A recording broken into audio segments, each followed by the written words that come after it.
Get on your knees, you filthy old black trash. I like crushing men like you, Officer Kincaid screamed into Samuel Ward's face, then blasted pepper spray straight at him as if he were not human. But when he laughed and kicked the military ID onto the pavement, a spine-chilling voice rose behind him. You just laid hands on the father of a Navy SEAL commander. No one had time to breathe. He thought he ruled this neighborhood until his own abusive hand dragged a storm right to his feet. A small incident can shake an entire community, and sometimes justice arrives in the form a villain fears most. Want to know what happened after that line? Read now or be left behind. The gray sky settled over the suburbs like a cold cloth, making the already quiet street feel even heavier. Wind slid through the rows of trees on both sides and stirred a faint rustle, just enough to reveal the emptiness of a place meant for wealthy families. At the curb, Samuel Ward walked slowly each step, careful, because his legs were no longer steady. He held his new blood pressure medicine tightly, and in his chest of drawers, the old military ID stayed in its familiar spot. He kept it,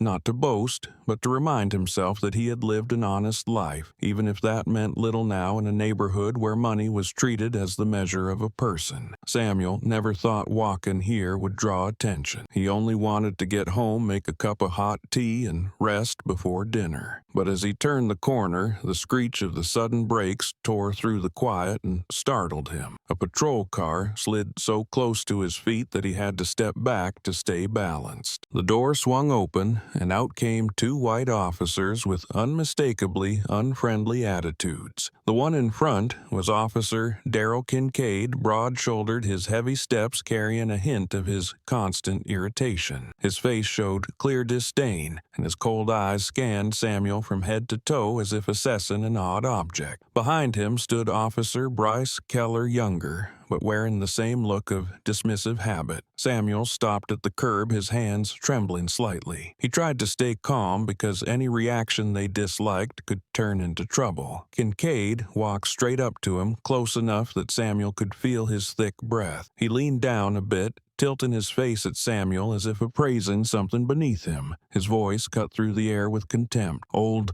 black, cheap clothes. You think you fit in this place? Samuel did not catch the words clearly and narrowed his eyes to see his face. He answered softly and slowly, his hearing not what it used to be. I live right on the corner. Kincaid let out a flat laugh, free of humor and full of scorn. This place is not for the poor. Every word dropped like a blade. Bryce gave a small laugh from behind, the kind meant to signal he knew exactly which side to stand on. Samuel looked at the two men and kept his composure even as unease twisted inside him in the very neighborhood he had lived in for 20 years. He swallowed and spoke more clearly, hoping it would make them stop. I just bought my medicine and I'm going home. I'm not causing trouble. But Kincaid did not care. He stepped closer until only a few spans remained between them, his eyes openly dismissive. Where you show up does not matter. What I want to know is why someone like you walks through here as if you belong. The wind still moved lightly through the trees above, but Samuel's face grew warm. He was not used to being spoken to like that, especially by a man in uniform. He drew a deep breath and reminded himself not to react because he knew he could not win a pointless confrontation, yet his silence only fed the man's aggression. Bryce cut in with a smug tone. Maybe he still thinks he is living in a time when people respected him. Samuel gave a slight shake of his head and tried to avoid their eyes to end this senseless encounter. I just want to go home. Please let me pass. That sentence made Kincaid raise his brow. He stepped closer, his voice low and stretched as if meant to intimidate. Who gave you permission to tell us what to do? The space between them thickened. Samuel could smell sweat, the plastic scent from the patrol car, and the sharp edge of trouble ready to break. He shifted back half a step, not out of fear but to avoid collision, yet even that natural motion became what Kincaid wanted it to be. Stay still. he barked. "You think I do not see you hiding something in your pocket?" Samuel looked down at his hand. Only his medicine. He lifted his eyes again and spoke with steady calm. "It is just blood pressure medicine." Kincaid glanced at Bryce, then laughed aloud, the kind of laugh that dragged others down to the lowest rung of dignity. "There is always an excuse. Poor trash always has a story to dodge." Another sweep of wind moved through the trees, stronger this time, enough to make Samuel shiver. Something felt wrong. The simple trip home suddenly felt distant. Kincaid stepped to the side as if blocking his way. "You really live on that corner?" he asked again, his voice stretched with disbelief. "Or are you just dreaming that you belong here?" Samuel squinted and tilted his head slightly to hear better. "I'm not lying. I live just—" Kincaid cut him off. "Shut your mouth. Here we speak, you listen." Samuel tightened his grip on the medicine bag, a mix of hurt and anger, rising, though he kept the calm he had carried all his life. "You misunderstand. I just want to go home." "You will go when I say you can." Kincaid's words landed like a charge. Bryce stood behind him with folded arms, his eyes scanning Samuel as if waiting for him to make his next mistake. Samuel felt a cold hollow open around him. He had done nothing wrong, but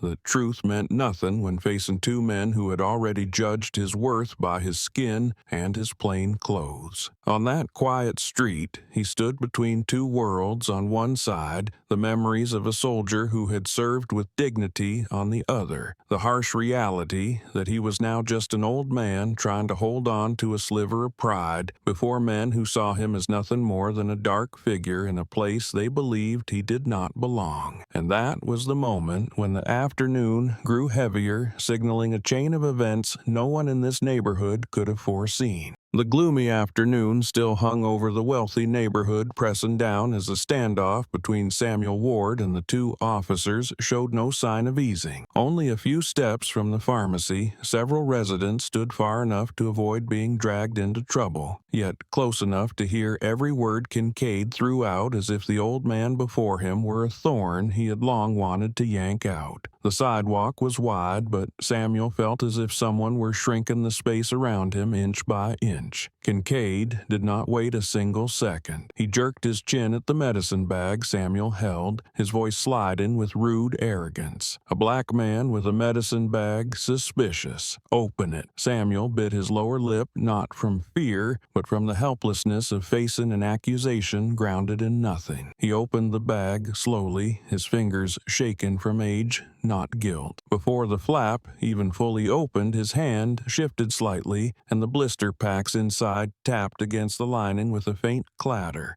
That small sound tightened the air like a string ready to snap. Kincaid saw the motion and stepped in with a shoulder shove. The hit knocked Samuel off balance by half a step. "Black or old, all the same trouble," he said with a note of triumph, as if he had found another excuse to stoke the fire. Bryce raised his brow slightly but offered no objection. His look showed the familiar compliance of someone who stayed behind the stronger man to shield himself. Samuel held the bag close to his chest, avoiding Kincaid's hostile stare and wrestling with the humiliation of having to guard every word in a situation already unfair. A few whispers rose from the group across the street. They stayed back, but everyone saw how far Kincaid was taking things. A thin, gray-haired, middle-aged man slowly pulled a phone from his coat pocket. It was Mr. Hale, a long-time resident. He watched the scene, hesitation in his eyes, while something tight and painful in his chest urged him not to stand still. Mr. Hale lifted his phone. In that instant, Kincaid glanced over. His eyes were sharp, like a freshly honed kitchen blade, warning anyone perceptive enough that trouble was coming. He growled low, yet the sound carried far enough for all to hear. "Turn it off before I make you taste something else." No one in this neighborhood was a stranger to Kincaid. He had a look that made people avoid confrontation. His threats often came as fast as reflex, and many times before a single glare from him had sent others retreating. Mr. Hale knew this far too well. His hand holding the phone trembled and his throat tightened. But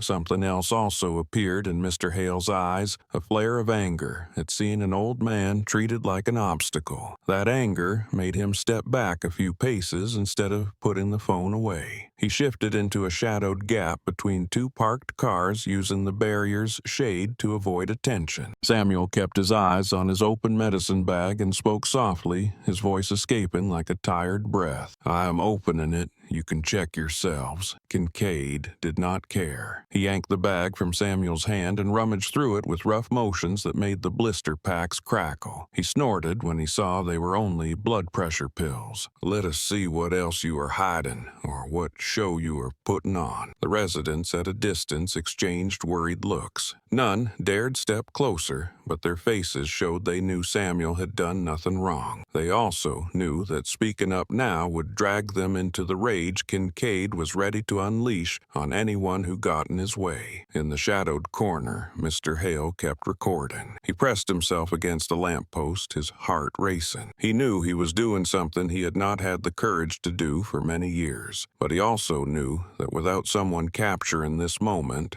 the truth would vanish as if it had never been. The phone's screen reflected Kincaid, standing with arrogance before an old man trying to hold on to the last bit of calm in his life. Bryce stepped closer to Kincaid, his eyes scanning for anyone else filming. Seeing nothing alarming, he lifted his chin with disdain. "Why do you not go back to your old neighborhood? This place is not for people who like to cause trouble." Samuel wanted to respond, but one look at the two men told him any words would be twisted into defiance. He took a short breath to steady himself. "I have lived here a long time. I am not causing trouble." Kincaid curled his lip into a mocking half-smile. "Lived here a long time, but you look like you just wandered in." Those standing far away, though silent, understood the loaded meaning behind the remark about skin and status. The space between them and Samuel felt like two worlds that could not touch without leaving wounds. Samuel eased back a step, the earlier shove leaving his shoulder throbbing. His eyes showed worry mixed with confusion. He had moved slowly, he had avoided every gesture that could be misread, yet the calmer he tried to remain, the more Kincaid seemed to take it as an opening. Bryce added another jeer. "Look at you shaking like you're getting ready to confess." A breeze moved through, carrying the faint rustle of leaves above. Samuel straightened, holding on to the dignity of a man who once served his country, but before him stood two men who did not care. He held in a sigh, knowing the initial dispute was turning into something far less predictable. Mr. Hale, hidden in the corner, tilted his phone slightly to capture a wider angle, his breathing tight and hurried. Beneath the sound of wind and Kincaid's heavy steps on the pavement, he understood clearly that what he was recording might be the only thing capable of exposing this abuse of power. The street remained quiet, yet that quiet was gathering into an invisible weight around Samuel. Kincaid's harsh words, Bryce's backing laughter, the fearful looks from the residents, and Mr. Hale's silent courage blended into a moment no one could predict the outcome of. Everything was only beginning, and the conflict was leaning closer to breaking.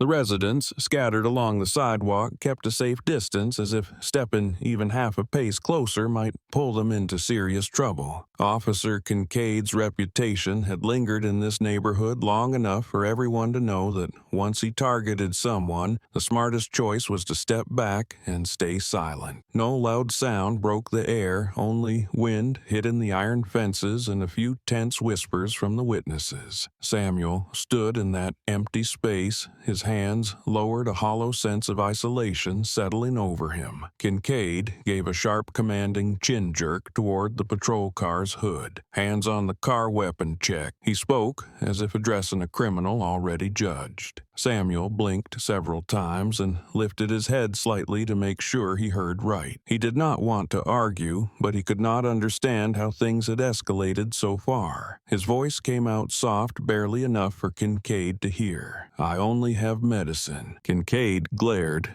as if that answer were a personal insult. He stepped closer and pushed his stare directly into Samuel's face, forcing him to turn and place both hands on the flashing patrol car. The seasoned hands of a man who had once served his country were now pressed into the posture of someone treated as a suspect, and that alone sent a wave of shame down Samuel's spine. Bryce stood slightly behind, scanning the street for anyone watching. Noticing a few people observing from afar, he moved closer closer to Kincaid and whispered, "Body cam, did you turn it off?" The quiet question made Samuel's chest tighten. He could not see their faces with his back turned, but he heard every word. Heard the calm indifference in the tone, as if disabling a camera was simply part of their routine. Kincaid let out a short, rough laugh, a snort filled with the confidence of someone who had done this countless times. "Since morning, I know how these cases go." His voice stayed steady and unbothered. Samuel paused. In that instance, he understood the situation was no longer a misunderstanding or a moment of irritation. This was their habit. These actions were not spontaneous, but a procedure shaped by the most twisted edges of authority. He tried to turn his head enough to ask again, even though he knew the chance of a decent answer was small. "What am I being suspected of? Why are you checking me like this?" His question barely formed when Kincaid shouted directly into his ear, "Because your kind always brings trouble here." He hid nothing, not because Samuel was suspicious, not because he had done anything wrong, but simply because he was a black man standing in a neighborhood they believed belonged to them. Every word marked a bitter truth Samuel had spent years trying not to think about. A neighborhood can look beautiful, but the hearts inside it can be cold in ways that are hard to imagine. A few residents at the end of the street heard the shout, their brows tightening, yet none dared step closer. Fear of Kincaid's reputation kept them at a distance, as if they were standing at the edge of a cliff. The older ones murmured to each other, some women clutching their purses, unwilling to intervene. Everyone could see that Samuel showed no sign of danger, but the fear of being dragged into this confrontation outweighed the sympathy they wished they could offer. A few meters away, in the shade between two parked cars, Mr. Hale still held up his phone. The device wavered slightly as he tried to keep the lens steady on the officer's actions. His hand shook from fear, but the simmering anger inside him made him more determined. His face was damp with sweat, yet he did not step back. Mr. Hale watched Kincaid search Samuel as if handling a dangerous criminal. Every motion from Kincaid carried aggression, and Bryce not only failed to stop him but seemed to enjoy it. Their shouting and insults cut through the still air, making it feel as if the entire street was being forced to listen to their warped sense of authority. Samuel placed his hands on the hood, his hands shaken from age and from the deep humiliation pressing on him. He felt his heart racing, his stomach tightening with waves of unease. He had faced danger while serving, had seen people fall to protect their communities. Yet today he was treated like a threat in the very place he lived. When Kincaid leaned down to check Samuel's back, he shoved him hard enough that Samuel had to brace his legs to stay upright. Bryce stood beside them with folded arms, looking at Samuel as if he were something to discard. He curled his lip and spoke loud enough for the residents to hear. "What is he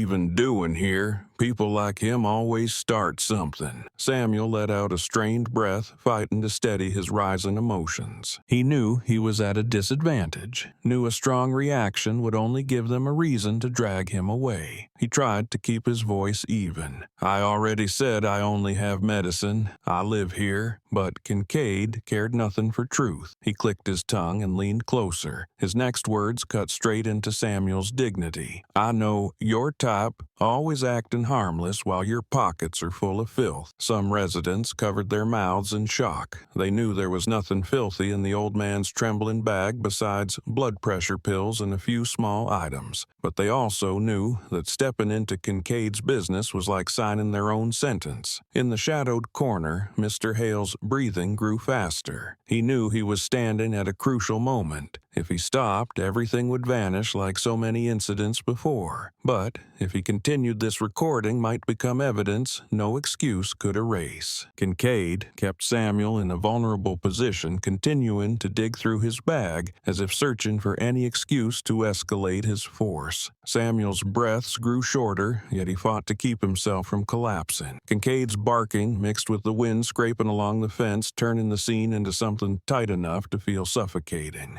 Mr. Hale raised his phone a little higher, his hand still shaking but his eyes hardening. He understood Samuel was being crushed under a habit of abuse that had existed far too long, and he also understood this moment was only the beginning of something worse waiting to unfold. The wind grew stronger, striking cold waves across the pavement as if warning that something was about to cross a line. The pale gray afternoon light sharpened every movement, making them stand out in the thickened air. Samuel leaned lightly against the patrol car's hood, wincing as a sudden pain shot down his spine. He tried to steady himself, his left hand gripping the edge of his coat. Each breath came heavier and faster than usual. In an effort to ease the tightness in his back, Samuel instinctively brought his right hand toward his chest pocket. The motion was slow and carried no intention of resistance, but to Darrell Kincaid it was the chance he had been waiting for to twist into fuel for his rising hostility. He lunged forward, shouting loud enough to startle even those far away. Reaching for a weapon, "You want to die." His scream came so fast that Samuel had no time to understand what was happening. He turned his head on reflex, panic flashing in his eyes. The moment stretched like a brief slip in time, but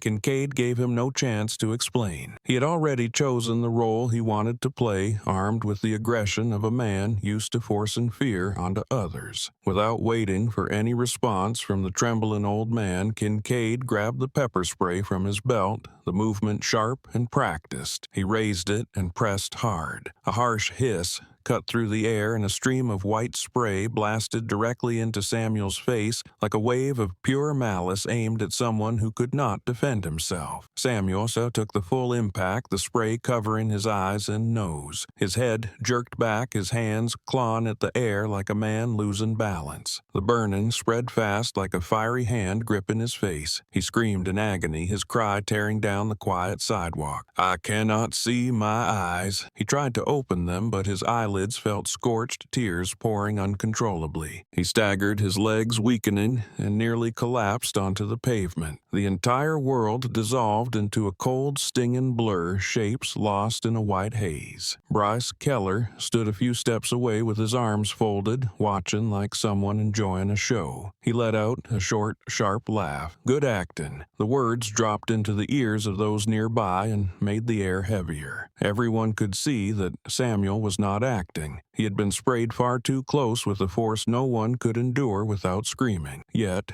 Bryce spoke as if denying the reality in front of them. Samuel struggled to push himself against the curb, fighting not to fall. He opened his mouth, but managed only choked sounds buried in the burn. The hot tears, mixing with the spray, left his face flushed and raw. His trembling hands tried to shield his eyes, but wiping only made the pain dig deeper. He leaned to one side, swaying, as if even the wind could knock him over at any moment. In the middle of the chaos, a small voice rose from behind, shaken with fear and anger. A young girl standing on the opposite sidewalk shouted, "Stop hurting him!" The thin voice cut clearly through the still air like a needle, piercing the cold shell Kincaid had created. Several residents flinched and looked toward the girl, fear tightening their faces at her innocent outburst. They knew Kincaid was not someone who tolerated anyone interrupting him. Bryce snapped his head toward her, his eyes darkening. He took a step forward, his voice low but dripping with menace. "Go home before I take you in too." The girl recoiled, stepping back and clinging to her trembling mother. The woman wrapped her arms around her child and pulled her behind her, her eyes wide with fear. A few residents turned their faces away to avoid Bryce's gaze, though inside they all understood the scene had crossed any line of decency. Samuel was nearly collapsing. The spray tightened his lungs and weakened his breath. He tried to find steady ground beneath him, but his knees felt ready to give way. The burning in his eyes made him dizzy. He leaned against the hood, desperate for support. His chest rose and fell sharply, each breath carrying unbearable pain. A strong gust spread the lingering spray across his face, yet only deepened the burn. The chemical smell made him nauseous, his throat dry and raw. Samuel exhaled shakily, almost whispering into the void, unheard by anyone but himself. Kincaid watched with a satisfied smirk. He slid the spray back onto his belt with the ease of someone confident in his unchecked authority. He spoke in a calm, cutting tone. "See, that even a so-called honest man can put on a show this good. A nearby resident lifted a hand to cover their mouth, not from shock, but from fear of saying anything that might draw Kincaid's attention. No one dared step forward to help Samuel. A few glances shifted toward Mr. Hal, still recording. Mr. Hale moved in a little closer, his heart pounding with fear and anger. He gripped his phone tightly, knowing every second he captured could become evidence that might save an old man crushed under an abuser. Samuel finally lost his balance and dropped to his knees. His hand slid over the cold dust. He shut his eyes to escape the unending burn, but it did nothing. The spray still scorched every sense. The witnesses saw the despair on his face. They wanted to help, but fear of the officer's shouts and hard stares held them still. The pain, Bryce's mocking laugh, the threats, and the frightened eyes of the residents all merged into a scene no one would ever forget. And in the air, ripped open by Kincaid's cruelty, people felt this was only the beginning of something far worse waiting ahead.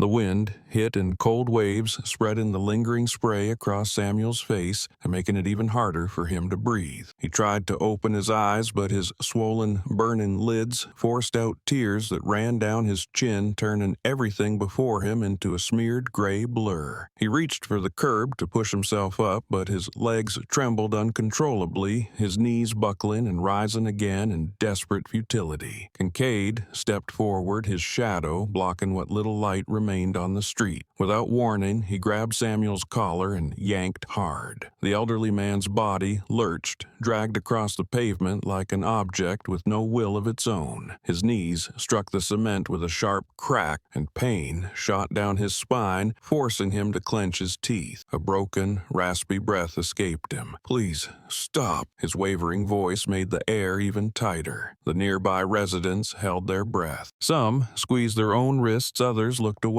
to escape the guilt of watching without intervening. But their fear of Kincaid was stronger than any instinct to step forward. Kincaid leaned close to Samuel's face, his breath hot with anger and a twisted thrill. He spoke in a steady tone, cold as the wind through the trees. "Every old black man pulls this pathetic act." The sentence slipped out softly but pierced the air like a needle into flesh. A few residents flinched, stunned. No one expected such cruelty to be spoken openly in broad daylight on a street once thought safe. Kincaid jerked Samuel's collar again, slamming his chest closer to the patrol car window. The lingering spray forced Samuel to gasp in sharp bursts as if drowning in open air. Bryce, meanwhile, crouched beside Samuel with the nosy eagerness of someone looking for amusement. He reached into Samuel's pocket, pulled out the worn leather wallet and opened it before letting out a laugh. "A few dozen bucks and you think you belong here?" His laugh sent a shiver through those watching. It was not entertainment. It was the snap of contempt from someone who aligned himself with power to crush the weak. Samuel felt his face burn with humiliation deeper than pain, as if his age and his lifetime of service had been erased by one sneer. Bryce scanned the wallet for a few seconds more, then tossed it onto the ground like trash. It slid across the pavement and landed in a puddle left by the rain. Samuel heard the dull splash and felt something inside him tighten painfully. Inside that wallet were the few things he always carried: old papers, a frayed military ID, and a small photo of his daughter. All of it now lay at the feet of two men who treated him with open contempt. Kincaid still gripped Samuel's collar, his other hand sweeping across the street. He straightened, assuming the posture of someone claiming absolute authority. Anyone else looking is getting dragged into the car. The threat made the residents step back several more paces. Some hid behind a lamp post, some covered their mouths as if reminding themselves to stay silent. A couple, standing farther away, pulled their daughter close, afraid that even holding eye contact for a few seconds would make Bryce or Kincaid unleash their anger on them. The air on the street grew so suffocating that even a single breath felt loud. Everyone wanted this to end, but no one dared speak. Fear wrapped the neighborhood in a fog. The upscale homes,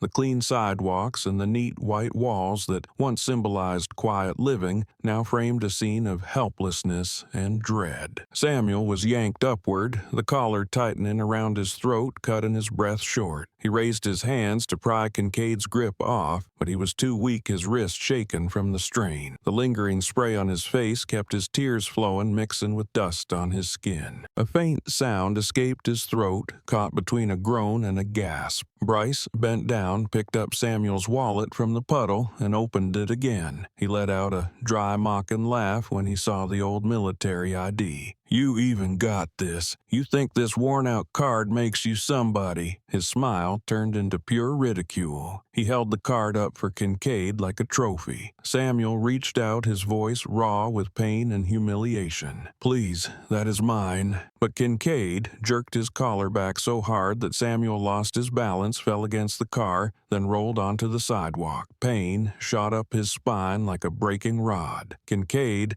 looked down at him with bored contempt. "Your kind always has something pathetic to show off for pity." The witnesses felt sick, some turning away. A middle-aged man shook his head, his eyes red with anger, but his body frozen in place. A woman held her daughter against her chest. The girl watched with wide, trembling eyes, fighting not to cry. In the shaded corner, Mr. Hale gripped his phone tighter, his wrist shaken not only from fear but from rising outrage. The video caught every movement, every word, every broken breath from Samuel. Mr. Hale knew that if he stopped now, the neighborhood would sink back into silence as it had hundreds of times before. He knew the risk, but he could not walk away while an old man's dignity was being torn apart piece by piece. Samuel breathed hard, each inhalation burning from the lingering spray. He lay on his side, reaching for the military ID in Bryce's hand. That card was his life, his memories, his effort, his pride. But to the two men before him, it was nothing more than a prop to mock him with. Bryce dropped the card on the ground so it landed beside his shoe. Living here, but looking like a beggar. He flicked his hand as if done with it. Kincaid was not. He bent down, grabbed the back of Samuel's neck, and lifted his face. "I told you," he said, "each word hammered out in this neighborhood, your kind is trash." Samuel hissed through his teeth as the pain pepper spray and tears spilled together onto the pavement. The pale gray afternoon light exposed everything, clearly needing no commentary, and everyone watching understood the situation was speeding toward a point that, once crossed, none of them could return from. Samuel leaned against the patrol car, his breathing heavy and uneven, his eyes burning so much he could not keep them open for more than a few seconds. Each slight movement of his swollen eyelids sent a fresh sting down into his sockets, forcing them shut again. The spray was no longer as thick as when it first hit him, but enough to drown his vision in darkness. One hand trembled from pain and shock, the other searched blindly for the edge of the car to steady himself. His back throbbed from being yanked around, and his chest tightened after every desperate cry. As Kincaid pulled him and twisted him like examining a torn cloth, Samuel's chest of pocket came loose. He was too overwhelmed by pain and the pounding of his heart to notice. When his body was jerked sharply to the side, his old military ID slid out of the pocket and dropped onto the pavement. It fell lightly, but hit with a crisp sound that echoed through the tense silence among the witnesses. Bryce, who was standing nearby, bent down to pick it up. He rolled the card between his fingers as if inspecting a cheap trinket, his eyes devoid of the respect owed to the keepsake of someone who had served. He read the line on it with a mocking tone, then laughed. "Bottom rank soldier, go home and babysit." His drawn-out, taunting voice made a few residents frown. They knew every position in the military came from service, sacrifice, and discipline, but Bryce did not care. He held the card between his fingers like a discarded item and turned to show it to Kincaid, presenting it as something worthless. Samuel heard their voices but could not see their actions. He sensed vaguely that his belonging was being passed around. He tried to speak, his voice choked by the spray. Please, that is mine." His words were cut off by Kincaid's contemptuous laugh. The officer had not even examined the card yet, but Bryce's mockery gave him all the excuse he needed to turn it into a toy. Kincaid stepped forward, snatched the card from Bryce with bored disdain. He looked down at Samuel, squinted, as if weighing him, then spoke loudly enough for the whole sidewalk to hear. "This trash expects respect." With a sharp kick, he sent the card skidding across the pavement. It slid low, scraping the cement before hitting the curb and stopping in the dirt. The act was not just disrespectful. It hit Samuel's dignity like a direct blow. He heard the card land and felt his heart tighten painfully. The spray kept his eyes shut, but he knew the item he cherished had been treated like waste. A few residents stepped back again, some placing hands over their chests in discomfort. Fear still trapped them, but they understood that kicking a military ID was no impulsive action. It showed the officers' stance on how they valued other people. Their anxious glances met one another, but silence held them all in place. No one dared speak, and that silence made the scene even harder to breathe. In the shaded corner, Mr. Hale stayed behind the lamp post, his arm stretched as far as it could go to keep his phone steady. Sweat gathered at his temples from tension, yet the lens no longer shook. When Kincaid kicked the card, Mr. Hale immediately lifted the phone higher and zoomed in slightly to capture the act. The moment the card was kicked was recorded with sharp clarity. Mr. Hale knew it was important, more valuable than the other residents realized. The footage not only showed violence, but it also showed deliberate contempt and humiliation toward an elderly man who could no longer defend himself. It was undeniable evidence under any circumstance. Samuel reached toward the sound of the card hitting the ground, but he lost his balance and fell halfway against the car. The spray tightened his airway and his voice came out rough. "That card, please, do not." Kincaid heard, but did not care. He waved his hand as if erasing Samuel's existence for a moment. "Respect from your kind." Bryce stood behind him, nodding as if witnessing the most ordinary thing in the world. He turned to the crowd, his cold gaze scanning for anyone still watching. Though a few eyes peeked from afar, none dared meet his stare. The street seemed to hold its breath. Samuel, though, in pain and unable to see, sensed the silence. He felt the shame and fear rising around him. His breath was heavy, his throat burning from the spray, but the humiliation of hearing his life's symbol trampled stung deeper. Mr. Hale gripped his phone until his wrist turned pale. A fierce determination flickered in his eyes, something he had not allowed himself to feel for years. That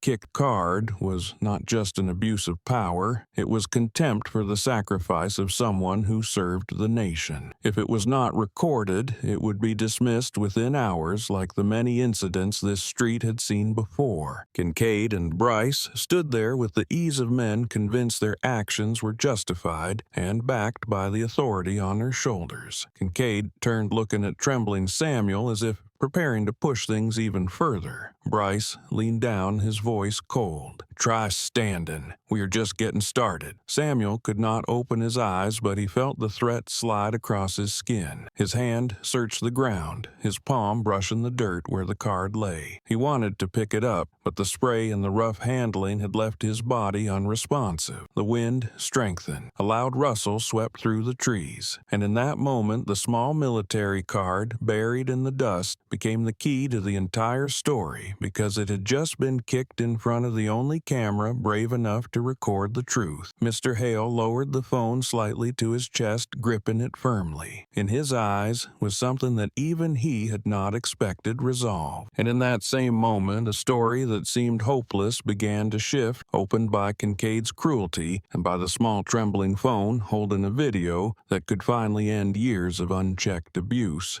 The wind on the street shifted stronger and colder, sweeping small spirals of dust around people's feet. The air already suffocating under Kincaid's abuse of authority grew heavier still. Whispers, a child stifling tears, and footsteps shuffling aside made the scene in front of the pharmacy feel as if it were trapped beneath a cracked pane of glass waiting for one final touch to shatter. From the end of the street, a figure appeared with quick, decisive steps. It was Mira Ward, her hair whipped back by the wind revealing a tense face impossible to ignore. She had just landed from a flight carrying a bag of hot food to drop off for her father before heading home. The moment she entered the neighborhood, she saw a crowd gathered near the pharmacy. The chaos and Kincaid's knife-cold shouting made her speed up instantly. She moved closer, ignoring the eyes that turned toward her. A sharp instinct ran down her spine, urging her to run. Mira could feel something wrong enough to pull the sky down with. Residents shifted aside on the sidewalk, some whispering as Mira rushed in. The wind lifted her sleeve, revealing part of a tattoo running from her wrist toward her elbow. The military police emblem of the Navy SEALs, its dark ink as sharp as the person who wore it. A man in the crowd murmured just loud enough for a few around him to hear. "That is a Special Operations Unit tattoo,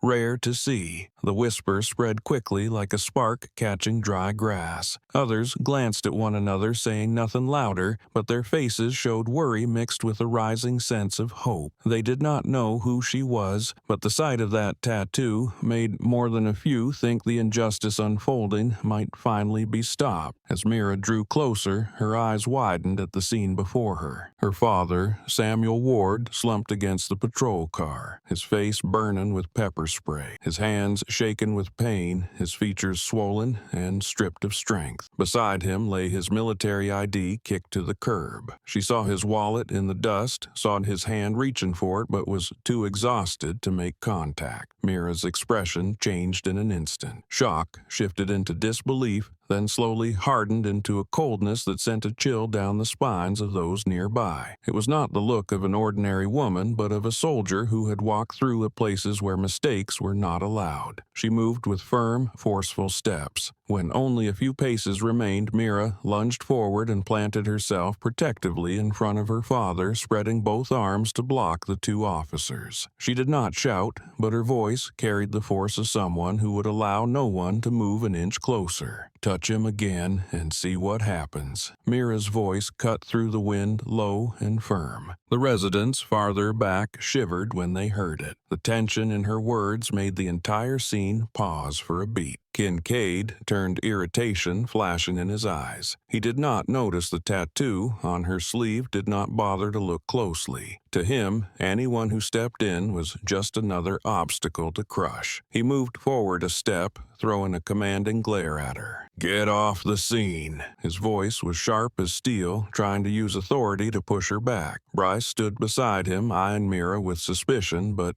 clinging to his habit of siding with the stronger man, saying nothing. But Mira did not back down. She stepped forward again, keeping her stance firm. The wind pulled at her jacket, but her feet were planted like pillars against a storm. Her gaze stayed locked on Kincaid's, unmoving. She said nothing yet. Her silence carried more weight than any shouted protest. For a moment, no one spoke. The street stretched tight like a string about to snap. The witnesses held their breath. They could feel two forces meeting head-on. On one side was a man used to twisting authority into a weapon. On the other hand was the daughter of the man he had abused, someone whose strength and composure made even the wind seem cautious. Samuel heard Mira's footsteps stop right in front of him. He tried to open his eyes despite the burning clawing at his lids. Through the narrow slit between them, he recognized her stance. A rush of warmth filled his chest, not because he wanted her here in this danger, but because he knew she would never leave him to suffer alone like a nameless victim. He whispered through fading breath, "Mira, do not." But Mira did not hear him. All her focus was locked on the two men before her. Her eyes stayed cold as ice. Her anger was not the kind that burst out in shouting, but the silent kind forged through years of discipline, resilience, and training most people could never endure. Kincaid seemed unaware of what stood in front of him. He stepped closer, leaning forward as if trying to force Mira back. She did not move an inch. Across the street, Mr. Hale watched with a tight chest. He still held his phone, but now it was not just recording. He was afraid to blink, afraid to miss something that might change Samuel's life. Worry and hope mixed on his face. When he saw the Navy SEAL tattoo, he understood why Mira's gaze carried such force. A few residents began whispering more urgently. Some recognized the symbol on her arm, their eyes shifting from fear to respect. Others brought their hands to their mouths, realizing her arrival might be the first turning point in the chain of abuse unfolding before them. The wind kept blowing hard, pulling Mira's jacket back and revealing her stance straight as a forged blade shaped by iron discipline. She kept only a few inches between herself and Kincaid, refusing to step back even half a measure. Deep in her cold brown eyes was something Kincaid still had not understood, the restrained fury of a soldier held in place until the last second, ready to ignite at any moment. The wind on the street kept striking hard, pulled along by the tension tightening between Mira and the two officers. No one in the crowd dared make an extra sound. They stood in a half circle, each keeping a safe distance, but every gaze locked on the scene ahead. The air grew thick, as if the entire community were suspended inside a breath that had not yet been released. Samuel wavered against the patrol car, his hands searching blindly for something to hold. The spray still clung to his skin, making every wound on his face burn hot and sharp. He only recognized his daughter's presence when he heard her familiar steps stop in front of him, and the light was blocked by her body. His whole chest wanted to call out to her, but his throat was too raw, and the sound died into broken breaths. Mira, who had rushed in like the wind's opposite force, stood firm. Her arms spread wide, her knees slightly bent, yet solid enough to guard every inch between her father and the two advancing men. Her eyes were ice cold, fixed on Kincaid without blinking. Kincaid frowned at her sudden arrival. He was not used to being blocked, and he disliked even more that the person facing him showed no fear. He lifted his heavy arm, intending to shove Mira aside. "Move. This has nothing to do with you." He spoke as if ordering a stranger off the street, unaware that Mira's eyes were shifting into a coldness that even made Bryce glance over in unease. Mira did not move. She straightened and dipped her chin slightly lower in her voice, so each word landed clearly. "He is my father." The sentence fell into the silence like a clean-cut C crack in the air. The residents behind her gasped in shock. Some covered their mouths when they realized the woman standing in front of them was not a bystander, but the daughter of the old man struggling to breathe beside the patrol car. Kincaid narrowed his eyes, then suddenly let out a rough, mocking laugh. He leaned back slightly and spoke with familiar cruelty. "Then you are in trouble too." Bryce smirked beside him, pretending to agree, even though a flicker of hesitation crossed his eyes. For a moment, he scanned Mira from head to toe, trying to see what set her apart besides the fact that she dared stand in danger. His eyes stopped at the edge of her jacket, pushed aside by the wind, revealing the military police Navy SEAL tattoo he had not yet noticed. Mira did not react to the insult. She drew in a short breath, gathering all the calm forged through years of service. Then she slipped her hand into her coat pocket, a motion firm but slow enough to make the crowd hold its breath. She pulled out a rectangular ID card, one side marked with a military insignia, the other with identification details. She held the card up in front of the two officers, her voice calm but sharp as steel. "Commander Mira Ward, U.S. Navy SEAL." The words hit the men before her like a direct blow. Silence followed, deep enough that the sound of wind circling at their feet could could be heard. Kincaid froze. He looked at the card, then at Mira, then back at the card. His eyes widened in stunned disbelief, but what truly locked his body in place was not just the title commander, but the unit she served in. He knew well the consequences of laying hands on high-ranking military personnel. And now he stood in front of someone from one of the most elite forces in the country, someone whose single report could end his career before the day was over. Bryce's face drained to color, his lips parting without a sound. He stepped back, fear replacing every trace of defiance. He swallowed, hard fingers curling together as if trying to hide their trembling. The crowd burst into wavering whispers. A woman murmured to her husband, "My God, they picked the wrong person." An older man shook his head, voice low and shaky. "Not just the wrong person, the wrong family. They are done." A few younger people even stepped farther away, afraid that standing too close might pull them into the storm gathering over the street. Samuel, though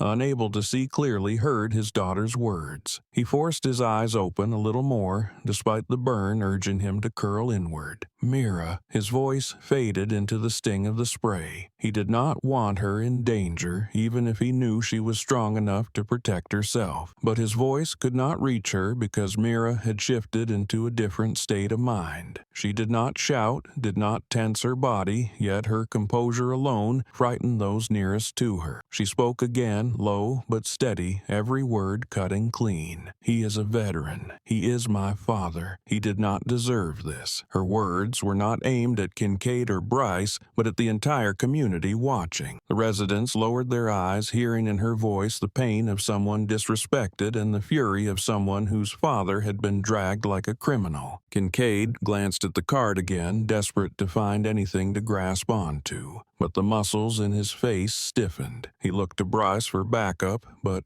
Bryce avoided his gaze, looking like a man facing a sentence. The air grew dense, nearly choking. Everyone felt the shift beneath the surface. The balance of power was tilting. Everything that had happened, the insults, the violence, the pepper spray, the kicked military ID, all of it now stood as evidence against the two officers, frozen in place. In the shaded corner, Mr. Hale kept recording, but now his hands had stopped shaking. He watched Mira standing in front of her father, one hand holding the card, the other holding her ground. Her eyes were like blades raised toward an enemy. Mr. Hale understood the video he held would not only expose wrongdoing, but capture the moment truth shifted the entire situation. Mira lowered the hand holding the card and stepped half a pace forward, her voice cold and clear. "You two should think very carefully before your next move." The sentence ended the moment while opening a completely new chapter. A chapter Kincaid and Bryce were not prepared for, and one the entire community waited for in breathless silence.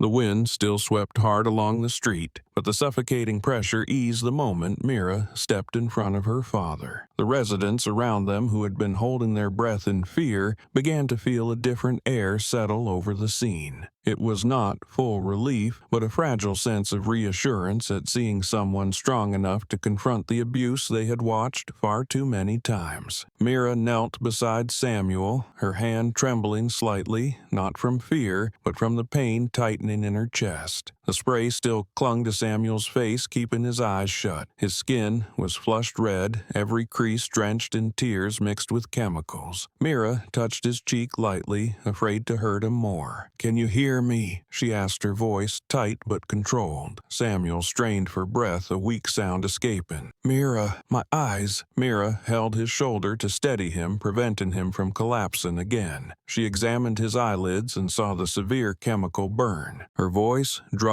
filled with the focus of someone who had once treated wounded teammates in the field. "Do not touch your eyes anymore. I will handle it. Breathe steady." She tried to keep her voice even, though her eyes carried a fury pressed deep beneath the surface. It was not a rage that lashed out, but a cold steel waiting for the right moment. She watched Samuel's every movement, then rose to her feet and faced the officers. Meanwhile, the distant crowd began to shift. They looked at Mira, at Samuel, at the military card marked Commander. then at the two officers who had turned pale. A subtle but clear change rippled through them. Those who had kept their heads lowered now stepped back for a better view, and phones began to appear. On the right, a young woman lifted her phone, her hand still shaken but her eyes firm. At the front, an older man who had stayed silent now raised his camera. Near the lamp post, Mr. Hala, who had been filming from the beginning, lowered his phone for a few seconds to wipe sweat off before recording again. A quiet but powerful wave of people began to stand with Myra. The sound of phones turning on their cameras clicked sharply, loud enough for Kincaid to hear. He turned and saw at least 5 or 6 devices pointed at him. His face darkened. Unease, mixed with frustration, crossed his eyes, an emotion he had tried to hide all along but could no longer mask. He drew a deep breath, trying to reclaim control with his usual commanding tone. "I followed protocol." He stressed each word like a statement in court,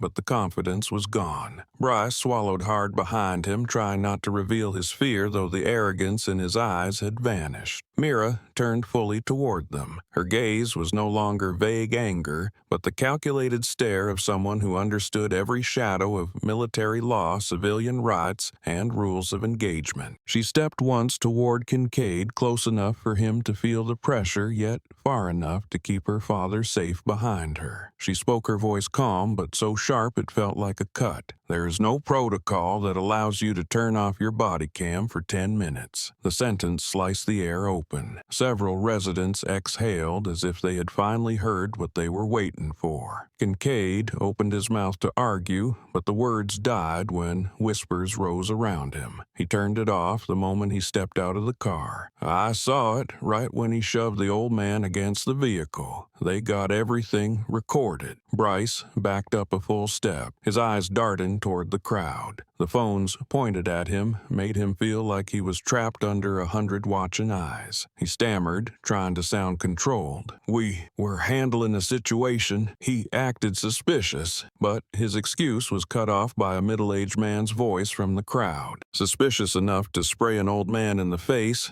Mira did not need to turn to know who spoke. She kept her eyes fixed on the two officers. She said, not loudly but with full command, "I will deal with the aftermath. For now, both of you step aside." Kincaid tried to stand tall, but his neck twitched slightly as he fought rising panic. He was used to yelling, hitting, and abusing his authority without being challenged. But now he stood before a commander from one of the most elite units in the Navy. He had nothing left to lean on. Bryce hesitated for half a second, then stepped to the right. The crowd stirred. A few whispered. They backed off. This just became serious. Kincaid looked around, saw every phone pointed at him, saw Bryce stepping away, saw Mira standing firm, and felt the power he always held slipping out of his grip. He tried to regain authority, but his voice had lost its weight. "You do not have the authority to direct this scene," Mira answered instantly. "I do when my father's safety is threatened." A wave of murmurs rolled through the crowd. Mira lowered herself to check Samuel's breathing, then stood again, placing her body between him and the two officers. Her eyes were sharp, but her voice was low and steady. "We are handling this by the law, not by whatever rules you two think you can make." Kincaid pressed his lips together, his fists clenched tight, but he did not move forward. Mira's stare held him as if an invisible chain were wrapped across his chest. No one on the street spoke loudly, but every person felt that something huge was about to break open. Mira's arrival, her revealed identity, the unity of the residents, and the video still recording. It all formed a weight crushing down on the two officers. Mira took a deep breath, steadying herself. She placed a hand on her father's back, her eyes locked on Kincaid. In that gaze was no longer the anger of a daughter, but the judgment of an officer who had just watched the line between right and wrong be torn apart in front of her. And everyone knew that when a commander stepped forward, this story would not end on this street.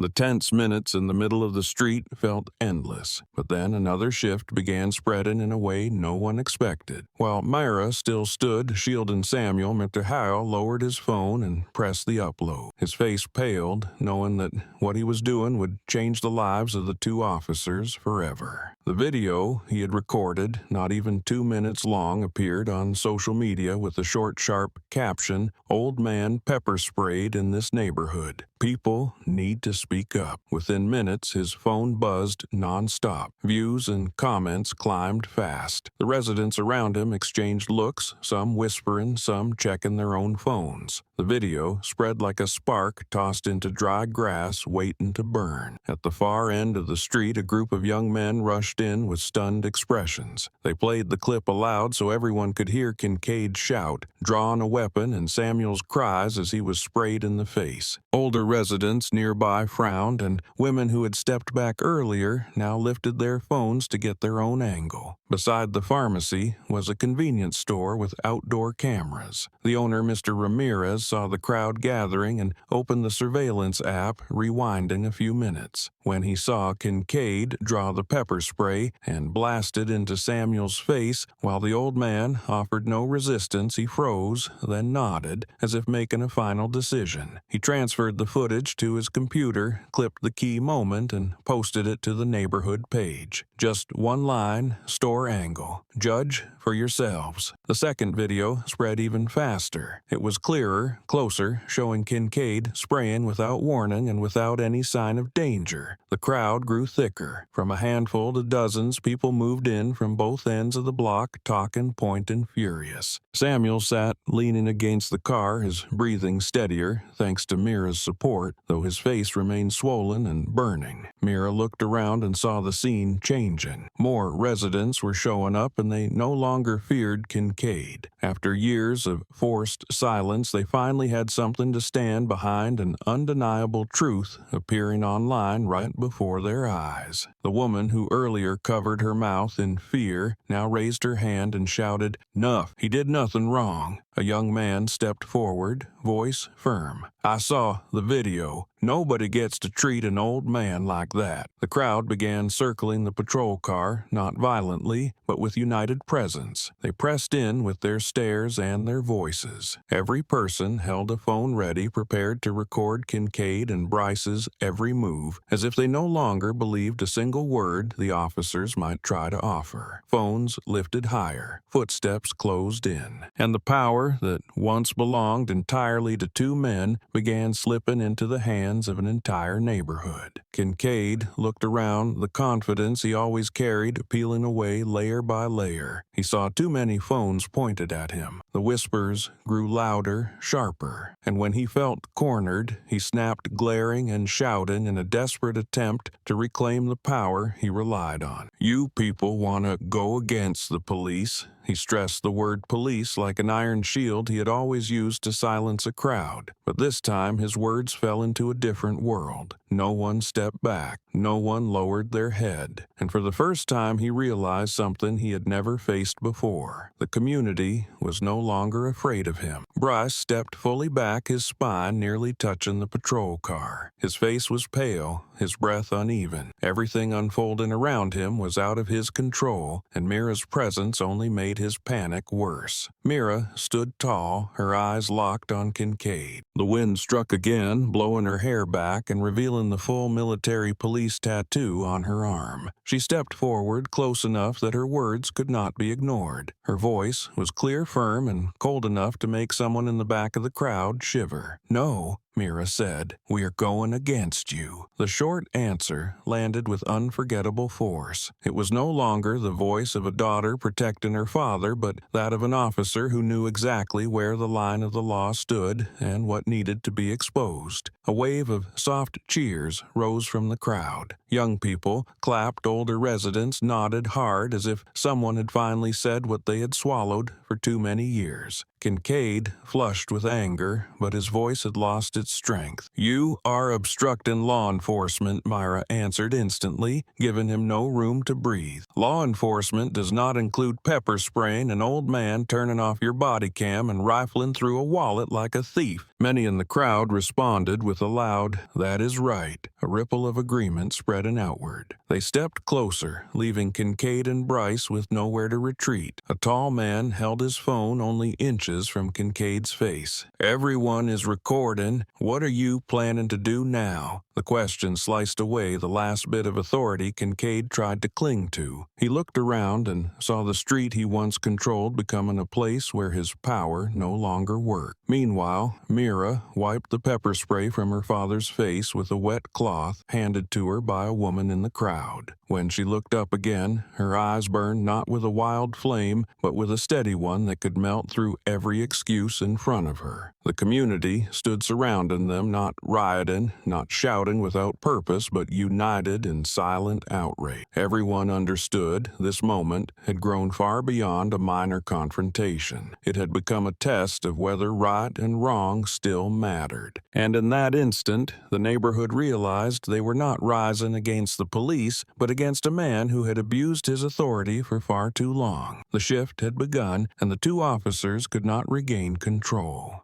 The next morning, when the videos from the night before had flooded every corner of social media, the Internal Affairs Division of the police department could no longer delay. Pressure from the community, non-stop calls and posts tagging the department by name forced them to open the case the moment the workday began. The meeting room felt tight as glass, ready to crack. On the large screens, the videos from Mr. Hale and the convenience store camera were played again and again. Each time, the frame froze on the moment Kincaid pepper-sprayed Samuel. The investigators exchanged heavy looks. A middle-aged inspector with half-silver hair tapped her pen on the table. What kind of tactical response is that when the victim shows no resistance? Her voice was cold, making it clear she was not speaking casually. The officer beside her opened the digital case file, scrolling to the equipment report. When he saw the record, he stopped, then enlarged it for the room. Kincaid's camera malfunctioned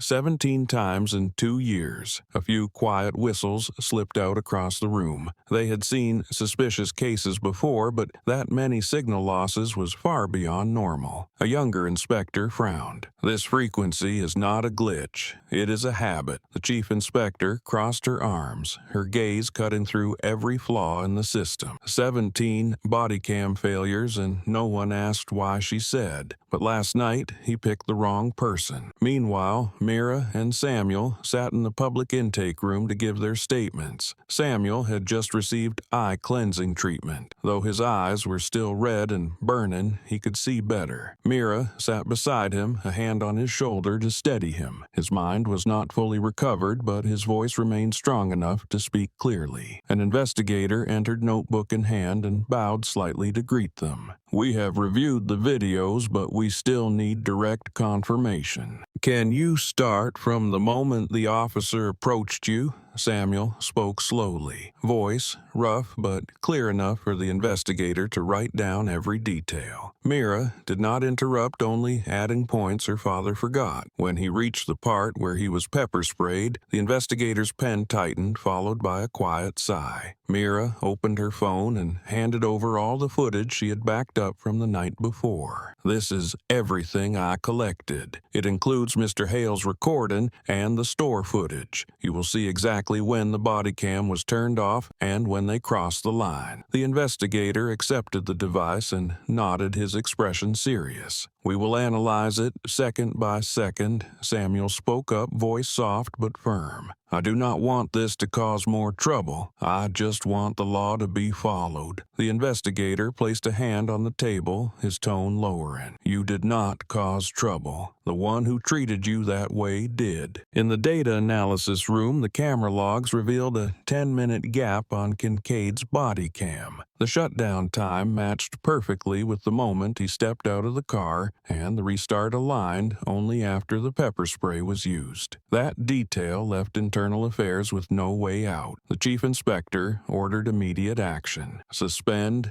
Darrell Kincaid. Effective now, an officer immediately stood to prepare the paperwork. No one objected. With the videos spreading like wildfire, if the department failed to act, it would be swallowed by a crisis of trust that had taken years to maintain. As Mira and Samuel prepared to leave, two internal affairs investigators entered, their posture formal. One spoke, voice steady and clear. "Commander Ward, Mr. Ward, we want to inform you of the official decision before it is released. Officer Darrell Kincaid is suspended pending investigation." Samuel closed his eyes and gave a faint nod. He was not happy, only quietly relieved, as if a small corner of darkness had been lifted. Mira stayed composed, though the tension in her jaw revealed how tightly she was holding her emotions. "And Officer Bryce Keller. He's under investigation for failing to intervene during excessive force and for signs of complicity." Mira nodded again. Not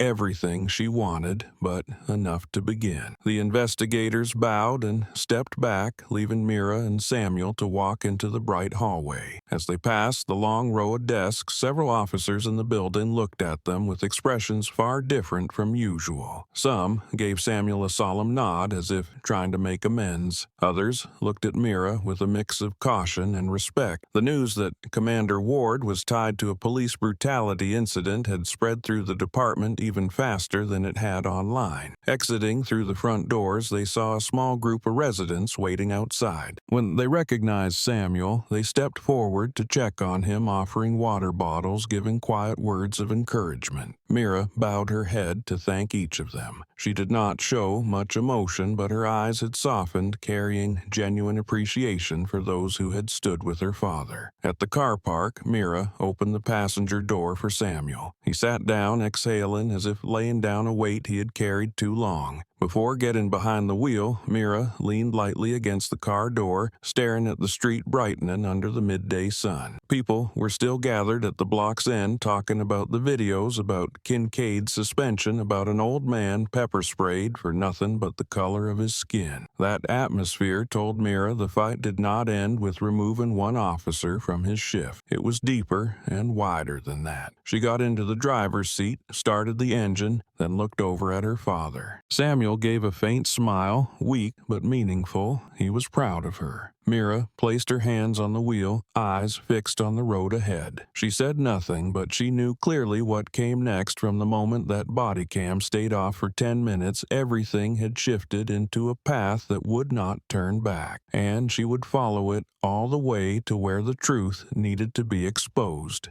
News of Kincaid's suspension for assaulting Mr. Samuel spread through the police department almost as fast as it spread online. The usually noisy workspace felt thick with caution. Officers passed each other in the halls without making eye contact, as if afraid a glance alone might drag them into a scandal ready to explode. But no one was more shaken than Officer Bryce Keller. He sat in internal affairs waiting room, hands clasped, fingers trembling beyond his control. The investigation moved faster than he ever expected, pushed by the weight of a community demanding answers. When the interrogation room door opened, Bryce jolted to his feet, face pale as the wall behind him. The investigator motioned him inside. Bryce entered, sat at the cold metal table, and felt the white overhead light expose every twitch in his expression. The investigator opened a thick folder and looked directly at him. "You know why you're here." Bryce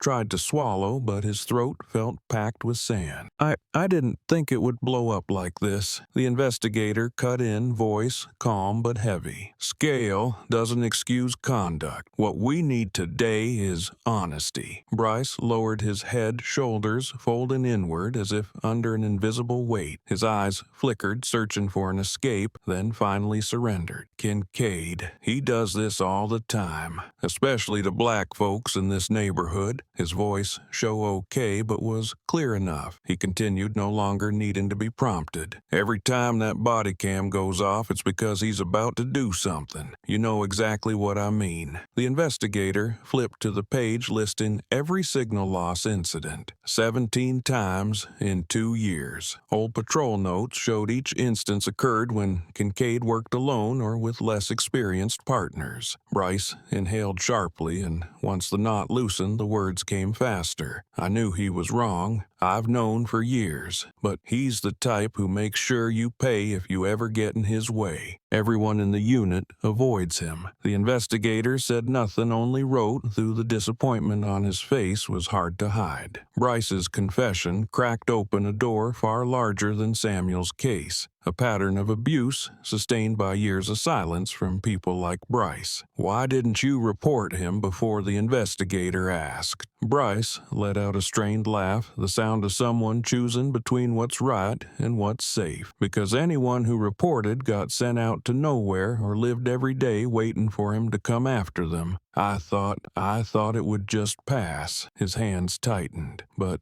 this time was different. He was an old man, and I saw his daughter's eyes. I've never seen anyone look at a cop like that, like we were the cruelest thing she'd ever witnessed. The investigator lifted his head and looked straight at Bryce. "The truth doesn't make you a better man, but it keeps you from sinking with him." Bryce nodded faintly, eyes reddening, afraid to say anything more. The interrogation ended, and within an hour his statement was added to the report sent to department leadership. Attached were Mr. Hale's video, the convenience store footage, and the body cam logs. In an upstairs conference room, an emergency meeting began. Commanders, the chief inspector, and internal affairs representatives sat in a tense circle. The chief inspector summarized briskly, "Keller states Kincaid repeatedly used force, especially against black residents. Combined with the body cam data, this is no isolated incident. It is a behavioral pattern." One commander slammed his hand on the table. "If the press gets this, we're done," the chief inspector replied, voice sharp as a blade. "The press already has it. They called nonstop last night asking what we intend to do." No one argued. They knew the situation had slipped beyond control. The media surge hit hard. By noon, local outlets ran stories about Mr. Samuel being pepper sprayed. A larger paper exposed the 17 body cam failures tied to Kincaid. A reporter asked on live TV, "Why is an officer with this record still handling scenes?" Another network compared Samuel's case to past police violence scandals fueling public outrage. Outside the department, several dozen residents gathered with signs, "We stand with Mr. Ward," and "Abuse of power cameras are not decoration." The moment people learned the old man's daughter was a Navy SEAL commander, the anger doubled. Many said, if they'll do this to a commander's family, imagine what they do to everyone else. Pressure rose by the hour. Eventually, TE department was forced to issue a formal statement. The spokesperson stood at the podium, visibly uneasy. "We are fully cooperating with internal affairs. We will update the community as soon as findings are confirmed." But his voice faltered under a barrage of questions. Why was Kincaid still on patrol? Is there an internal cover-up? Who is accountable for past incidents? No one in the room was satisfied. The community grew angrier.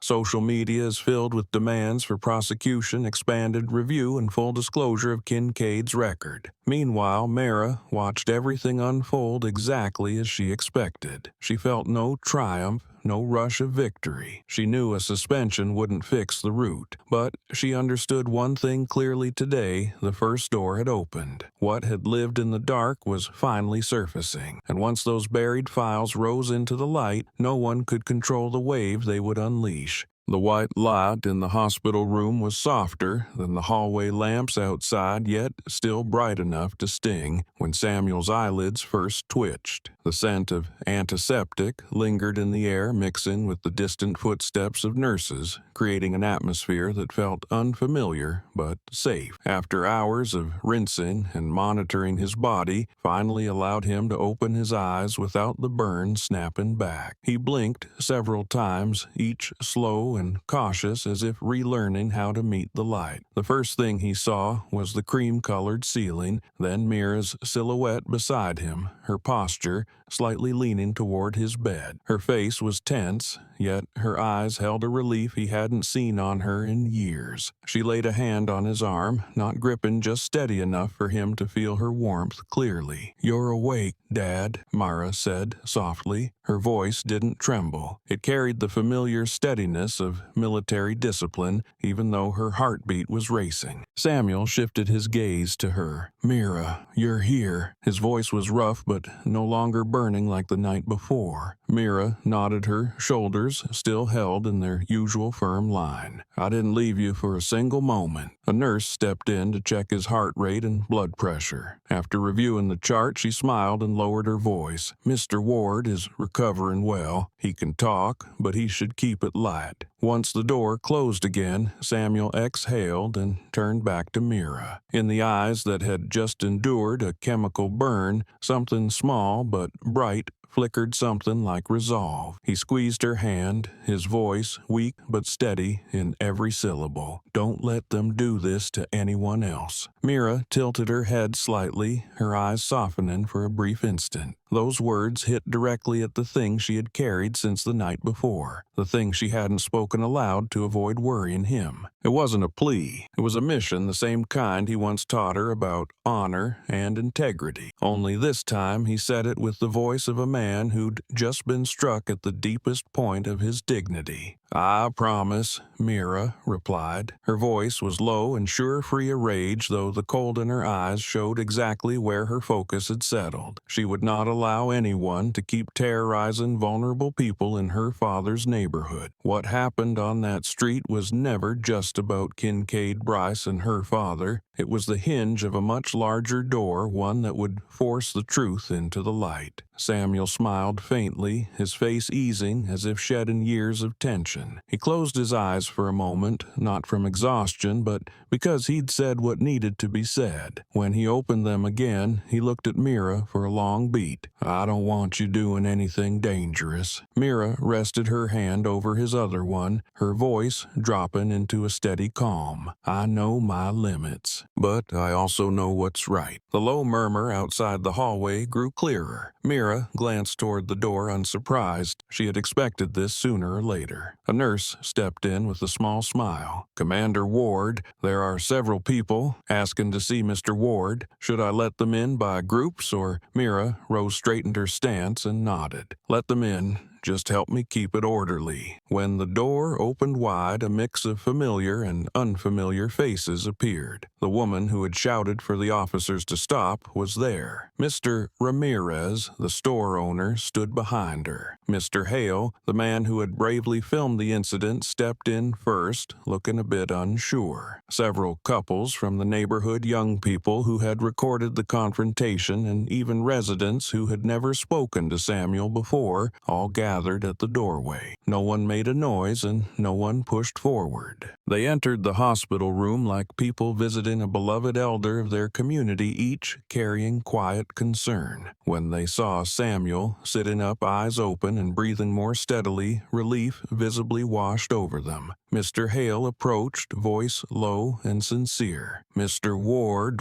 we were all worried about you. If not for your daughter, that video might not have meant anything." Samuel managed a small smile. "Thank you. You did more than you realize." A gray-haired woman placed a small bouquet on the bedside table. "We want you to get well soon. We've lived too long being afraid of someone like Kincaid." A young man scratched his head, awkward but earnest. "I grew up here. I've seen cops stop black folks all the time. But yesterday, when Ms. Mira stepped in, I felt things shift." Mira said nothing, stepping slightly aside, so the attention stayed on Samuel, though her eyes followed each person, each word. In them, she saw not just anger, but hope, something the neighborhood had lacked for a long time. Samuel looked at every face, his eyes glistening. "Thank you. I didn't think." His voice broke, and Mira placed a hand on his back. I didn't think so many people cared about an old man like me." A man replied immediately, firm and clear. "You're not just an old man, you're our neighbor, and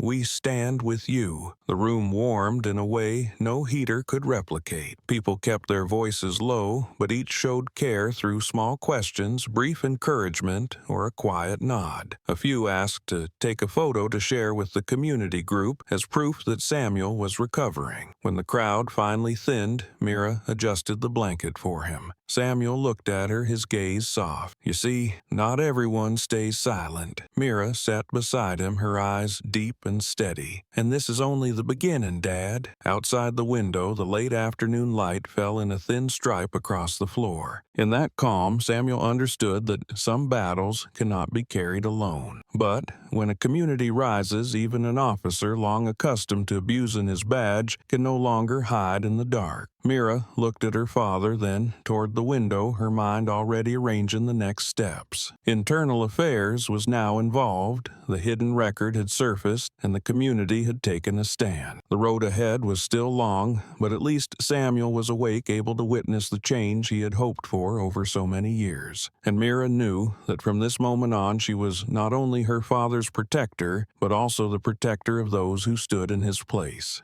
Late that afternoon, while Samuel rested in his hospital bed and Mira stepped into the hallway to make a few calls, the storm outside accelerated faster than anyone expected. What had begun as anger contained within one neighborhood had now spread across the entire city, fueled by a rapid stream of new evidence, each video sparking more outrage than the last. At Mr. Ramirez's convenience store, technicians extracted the original footage from his security system at Internal Affairs' request. He stood nearby with folded arms, his face tense yet resolute. When the timestamp reached the crucial moment, Samuel standing outside the pharmacy, back slightly hunched from pain, holding his bag of medication, the image was so clear it looked professionally shot. Kincaid approached, voice raised to crush any resistance, and the instant the pepper spray burst forward, the sight of Samuel collapsing made Mr. Ramirez turn his head away. "No one can defend this," the technician muttered. Mr. Ramirez nodded, gripping the edge of the counter. "They can't turn this neighborhood into a place where everyone has to bow their head." The store's camera captured everything in full view, no blind spots, no distortions. It became the sharpest piece of evidence, one no attorney could twist. When the footage was sent to Internal Affairs and simultaneously posted on the community page at the residents' request, it reached hundreds of thousands of views within hours. The shot, showing each droplet of pepper spray hitting Samuel's face, destroyed any remaining excuse Kincaid had. Not long after, a second piece of evidence emerged completely different from the wide-angle footage. It was Mr. Hale's full recording, the portion he had not dared to upload earlier for fear of retaliation. After witnessing the community stand behind Samuel and Mira, he decided to release everything. In the short clip, Kincaid leaned toward him, eyes sharp like a predator, voice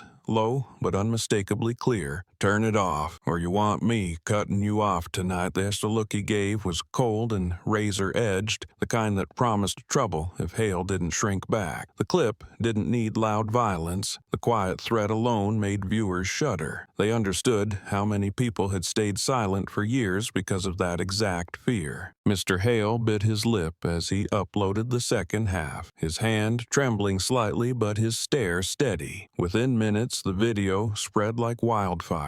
Comments flooded in. If he hadn't filmed, Mr. Ward would have been done for. Another wrote, "This isn't the first time. This is the kind of threat he's practiced for years." Several human rights organizations in the city moved in immediately. They posted analyses highlighting the witness intimidation caught on video, stressing that it was a clear violation of the law and that failing to act would set a dangerously lasting precedent. They attached hashtags calling for a full investigation investigation of the police department, and the story grew larger by the hour. While people were still discussing the intimidation clip, another video exploded online, becoming the most powerful of all. It showed Kincaid kicking Samuel's military ID across the pavement. The clip was only a few seconds long, yet carried more weight than any shouting. One kick, one metallic tap against concrete, an elderly man curling in pain, yet still reaching for the keepsake he cherished. A military ID symbol of honor, of years spent serving the nation, treated like trash. The moment hit hard for veterans, military families, and older residents who valued sacrifice. Comments overflowed with fury. He kicked every one of us who ever stood on the front line. You do not disrespect a military ID. I served. Watching this made my chest tighten. A well-known veteran in the state reposted the video with a single line, "No one accepts this. No one." From there, the clip spread beyond the city, then beyond the state. All three videos, the full pepper spray footage, the intimidation clip, and the military ID kick, began appearing side by side in news segments, forming a seamless chain of evidence showing Kincaid's cruelty and contempt. People didn't need legal expertise. The images spoke for themselves. By late afternoon, major news outlets placed the case at the top of their pages. Legal analysts broke down how Kincaid disabled his body cam at the exact moment, how he used force far beyond necessity, and how he threatened a witness. They called it a chain of evidence that cannot be bent, the kind even the strongest defense team would struggle to spin. On the city's social platforms, thousands of comments poured in within hours. One person wrote, "He picked the wrong man this time. But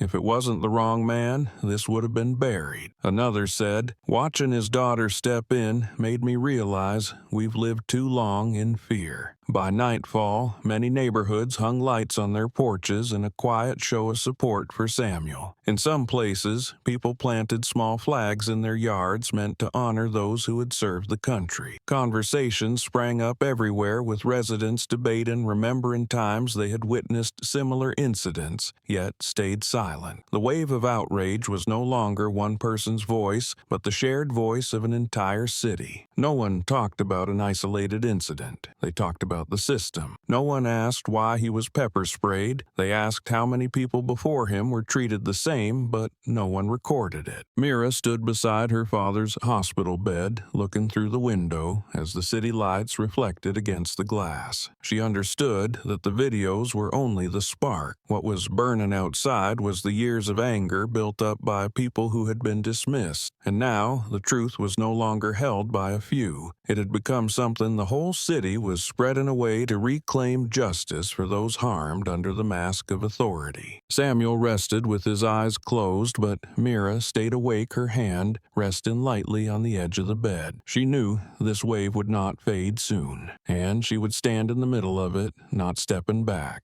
That morning, as the court convened, the area outside the courthouse was as crowded as a large rally. Long lines of residents gathered in clusters, many familiar faces from the neighborhood appearing with tense eyes. They had not come to create pressure, but to witness whether justice still held any meaning. Small, handwritten signs reading "Justice for Samuel" and "Stop." Abuse of power rose here and there, yet no one shouted excessively. The entire city seemed to be holding its breath, waiting to see what would follow the chain of evidence that had shaken them for days. Inside the courtroom, white lights shone down on wooden benches that still smelled of fresh varnish. Kincaid was escorted in through the side door. His cuffs had been removed because this was an arraignment, but his arms hung slack as if the power he had worn for decades had been stripped away. His face looked pale, his jaw twitching as he met the crowd's stares. He walked past the rows of seats with a reluctant shuffle, like a man crossing through people who had long since seen through him. Bryce entered behind him, uncuffed but ghost white. He took a seat in the witness section, hands clasped, gaze fixed on the floor like someone about to confess a burden he had carried too long. Mira entered last. She wore no uniform, yet her stride carried the assured precision of someone trained in the military. Eyes in the room lifted slightly when she appeared. The few seconds of silence felt like acknowledgement that the most pivotal figure of the day had arrived. Mira went to the witness stand, set her bag down, and stood straight as if addressing an entire unit rather than a civil courtroom. The judge struck the gavel to open the session, voice steady and weighty. Today, this court hears the case concerning Officer Kincaid on charges of excessive force, abuse of authority, and witness intimidation. The room went utterly still. Kincaid was ordered to stand. He swallowed, hard voice dry, as his attorney claimed he did not intend harm and acted under standard procedure. The repeated phrases about safety concerns and self-defense sounded like an old script everyone had heard too many times. But this time, no one grimaced or objected immediately. They waited, knowing that the veneer of justification would crack quickly. When Bryce was called to testify, his expression was still fraught. He was asked to recount what he had witnessed that day. Bryce drew several long breaths, his back curling slightly as if to hide his tension. His voice shook at first, but once he began, the trembling turned into resignation. Then, slowly, he let go. Officer Kincaid turned off his body cam before approaching Mr. Ward. His voice was soft but clear. A low ripple moved through the gallery. The judge called for order. Bryce continued. This wasn't the first time. It's his routine whenever he wants to handle a situation in his own way. He swallowed, then repeated it as if he needed to hear himself to believe what he was admitting. I didn't dare stop him because I was afraid for my job, but what happened that day went far beyond any boundary. Kincaid turned toward him, eyes filled with anger and helplessness. Bryce forced himself not to look back. Kincaid's attorney tried to interject, but the judge motioned him to sit, allowing the testimony to continue. Bryce concluded Mr. Ward wasn't a threat. He was just in pain and reached into his pocket to steady himself. But Kincaid treated him like an armed suspect. He knew Mr. Ward was an elderly man. When Bryce sat down, the air in the room shifted. No one necessarily pitied him, but they understood he had just broken a wall of silence that had stood too long inside his unit. Then Mira stepped forward. She stood at the microphone with a straight posture, eyes cold and steady, but not angry. The judge asked her to confirm her identity. Mira replied plainly, Mira Ward, Commander, U.S. Navy SEAL. Several people in the room sat a little straighter. It wasn't her rank that moved them, but the way she spoke her name without pride, without hesitation, simply as someone ready to defend the truth with the weight of the honor she carried. When asked to testify, Mira detailed everything from the moment she ran to the scene and saw her father being dragged to the instant she saw his military ID card kicked across the pavement. Her voice didn't rise or fall like someone telling a story. It was steady and sharp.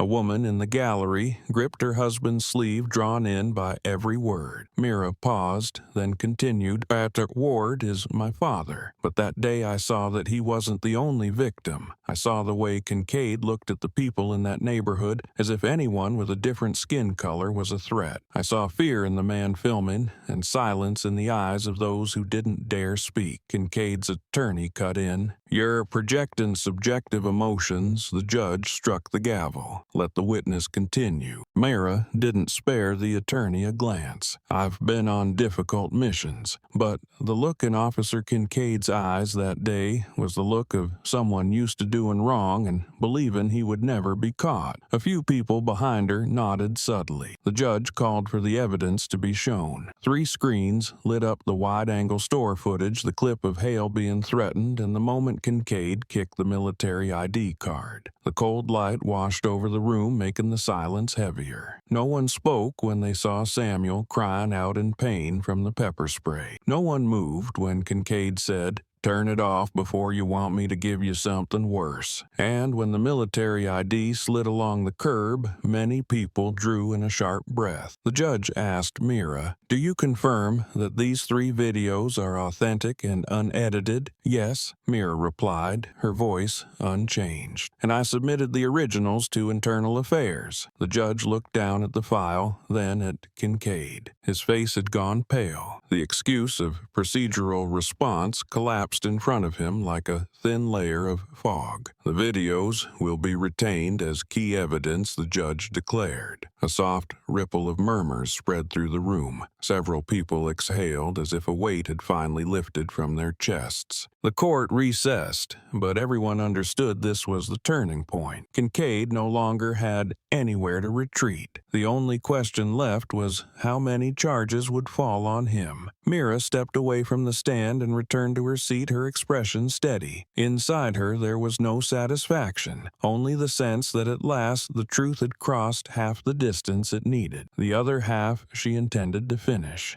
News of the preliminary hearing spread through the city like fire hitting a hard wind. But what ignited public outrage even more was not the hearing itself, but the voices rising from the neighborhood where Samuel lived. Once Kincaid was brought before the court, residents who had stayed silent for years finally stepped forward as if the hearing had opened a door they had long been too afraid to touch. In the days that followed, dozens of residents went to Internal Affairs and to the community legal clinic to report what they had endured. A middle-aged woman stood in a small office, gripping her purse strap. Her voice rough as she described how Kincaid stopped her late at night. "He shone a flashlight in my face, asked what I was doing in this neighborhood, even though I've lived here for 12 years. Beside her, her teenage son looked down, adding softly, I was scared. He kept staring at her like he was hunting for a reason to arrest her. At another desk, an older man signed a statement, his voice steady, like someone finally setting down a burden. The night my wife was taken to the hospital, I drove a few miles over the limit. He stopped me, kept me in the cold for half an hour, and yelled at me like I was an animal. I told him why I was rushing, but he ignored me." The stories kept coming. A young black man recounted having his car searched for walking suspiciously. A pregnant woman said he once threatened her with a baseless citation. All their voices carried the same tone: fear, resignation, and helplessness. They never reported it because they thought no one would believe them, or worse, they'd be targeted next. Internal Affairs gathered the statements like pieces of a long-hidden puzzle. The chief investigator stood before the review board looking at the report displayed on the screen, each note forming a line in a heavy file. "This is no longer an individual case," she said, her voice low. "This is a deliberate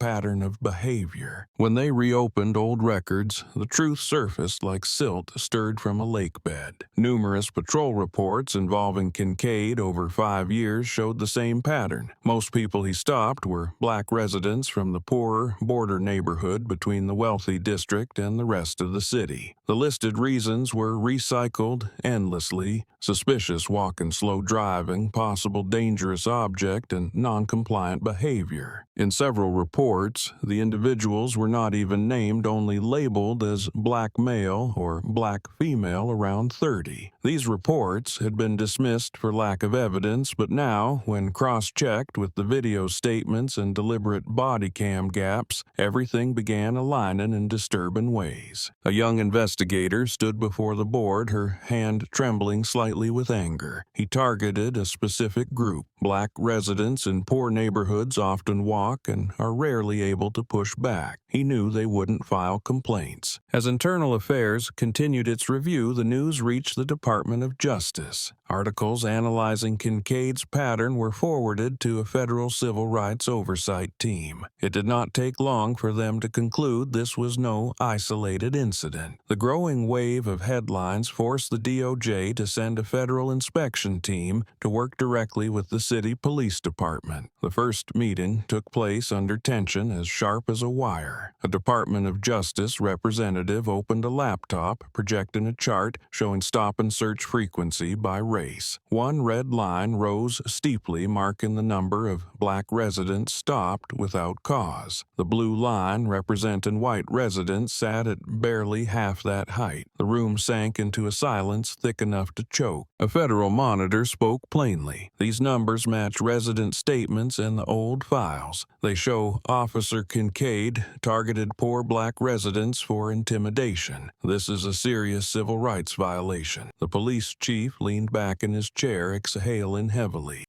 He paused, unable to find the right words. We didn't know it was this bad. The monitor answered without softening. You didn't know because you didn't look, or because you didn't want to. The sentence hit the room like a stone. No one argued. News of the DOJ stepping in spread quickly, sparking conversations from military families to legal groups and even veteran associations that rarely spoke publicly. They talked about how Samuel was mistreated even while carrying a military ID. They talked about the video of that ID being kicked like trash. Many older veterans called it an act of dishonoring the country. Across the city, cafes were filled with people debating. They mentioned Kincaid not as an individual but as a symbol of unchecked power. Newspapers dug deeper, linking the case to old incidents once brushed aside. Public sentiment shifted from anger to a firm demand for meaningful change. At the hospital, Mira sat beside Samuel as he rested at midday. She scrolled through posts from neighborhood residents. Each story, each confession echoed the same pattern: poor black residents intimidated, stopped, and threatened by the familiar glare or smirk that Kincaid had perfected. You see it now, Samuel murmured when she set her phone down. He didn't just do it to me. Mira nodded, her voice steady with discipline. I know, and this won't end with one hearing. Samuel breathed out softly. I want to live long enough to see this neighborhood change. Mira placed her hand over his, her eyes deep and resolute. You will, because the truth is out, and once the truth stands in front of an entire city, it doesn't go back where it came from. Outside,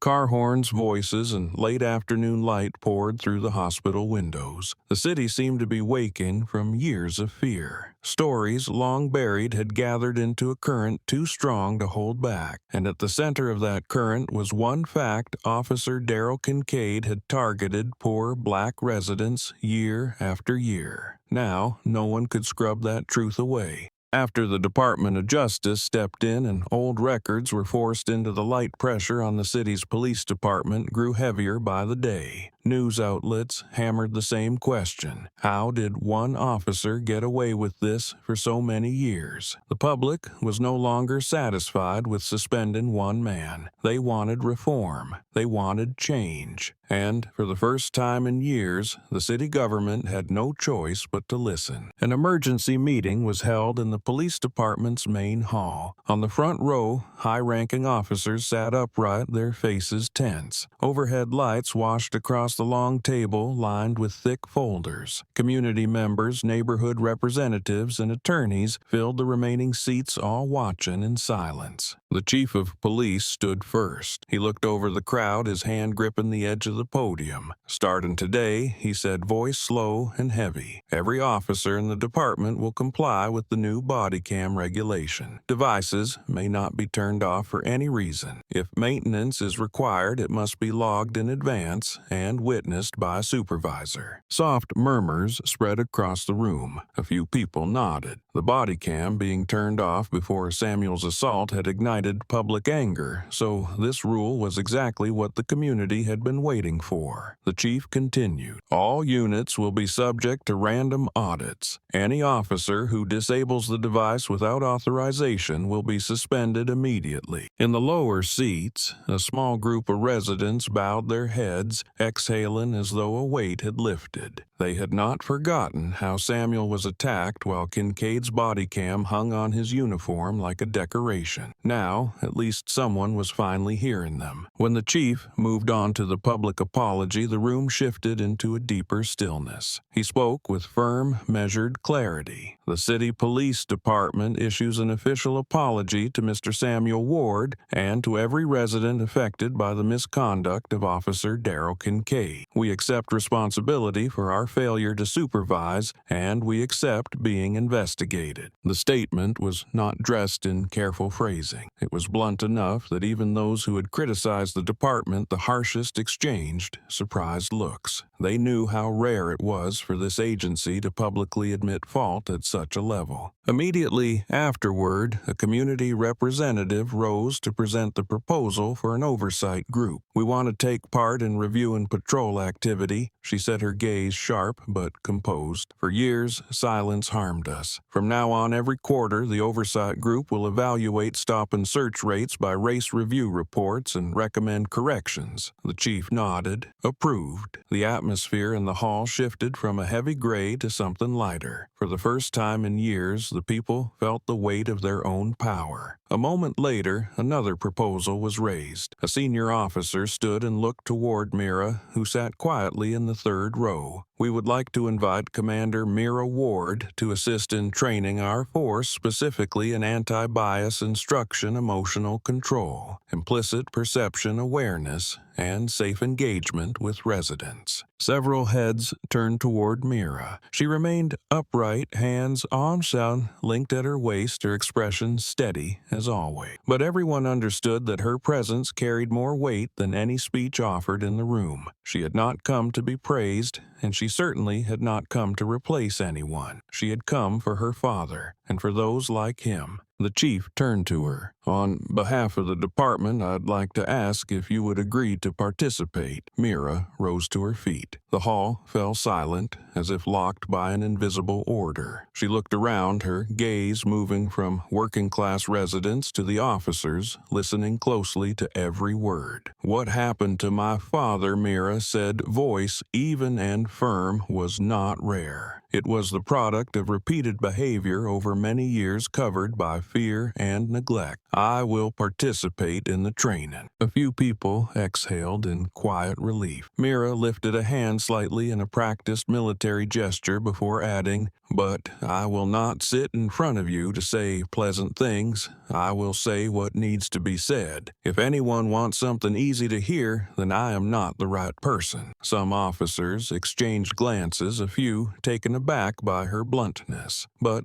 most understood the city needed a voice this strong. Mira did not deal in theory. She had lived through combat. She had seen how power could be abused in a single, careless second. And she knew how to cut that cycle short. When the meeting ended and people stepped onto the street, everyone felt as if something real had begun to shift. Soft conversations followed them down the walkway. A young man said, "If Mira is behind the training, I think things will be different." An older woman replied, "That girl looks strict just by standing there." At the exit, Mira slowed to wait for Samuel to be wheeled out. He looked at his daughter, his eyes carrying pride and gratitude. "You just took on more work." She bent down slightly and answered softly, almost like a promise, "This is work I have to do." Samuel nodded, breathing out. He looked across the courtyard where residents gathered in small clusters. There was tension, there was anger, but there was also hope. Hope, he thought, had faded long ago. In that moment, he understood what happened to him was not only meant to hold Kincaid accountable, it was a turning point, forcing the entire city to wake from neglect. And this reform was not meant to soothe public outrage. It was a foundation for the future where people like Samuel and many others could walk down the street without fearing the metal rattle of a patrol car stopping behind them. That, to him, was already the greatest change of all.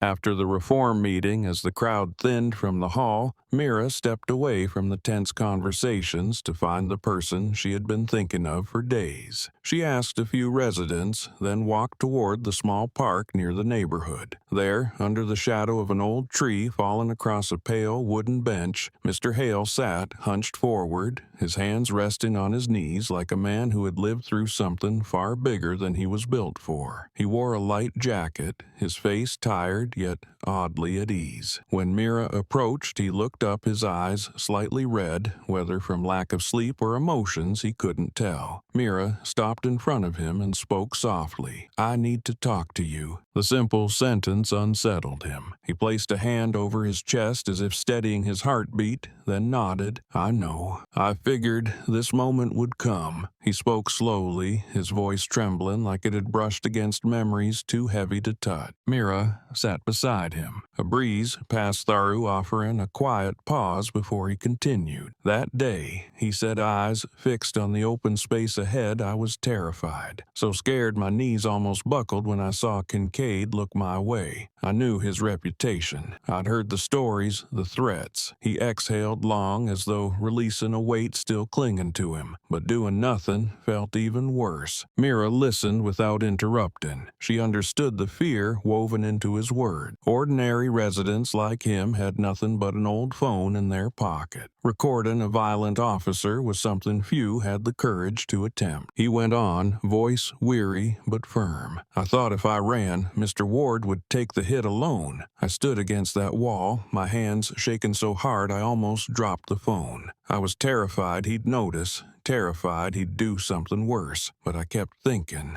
if nobody does anything, this will never stop." Mira looked at him, her eyes carrying a gratitude deeper than most words could hold. Her voice lowered, each word steady as stone. "You saved my father's life." Her tone wasn't sharp or dramatic. It was the plain truth spoken by someone who had seen life and death lines up close. The weight of it made Mr. Hale freeze. He blinked, his lips trembling with emotion.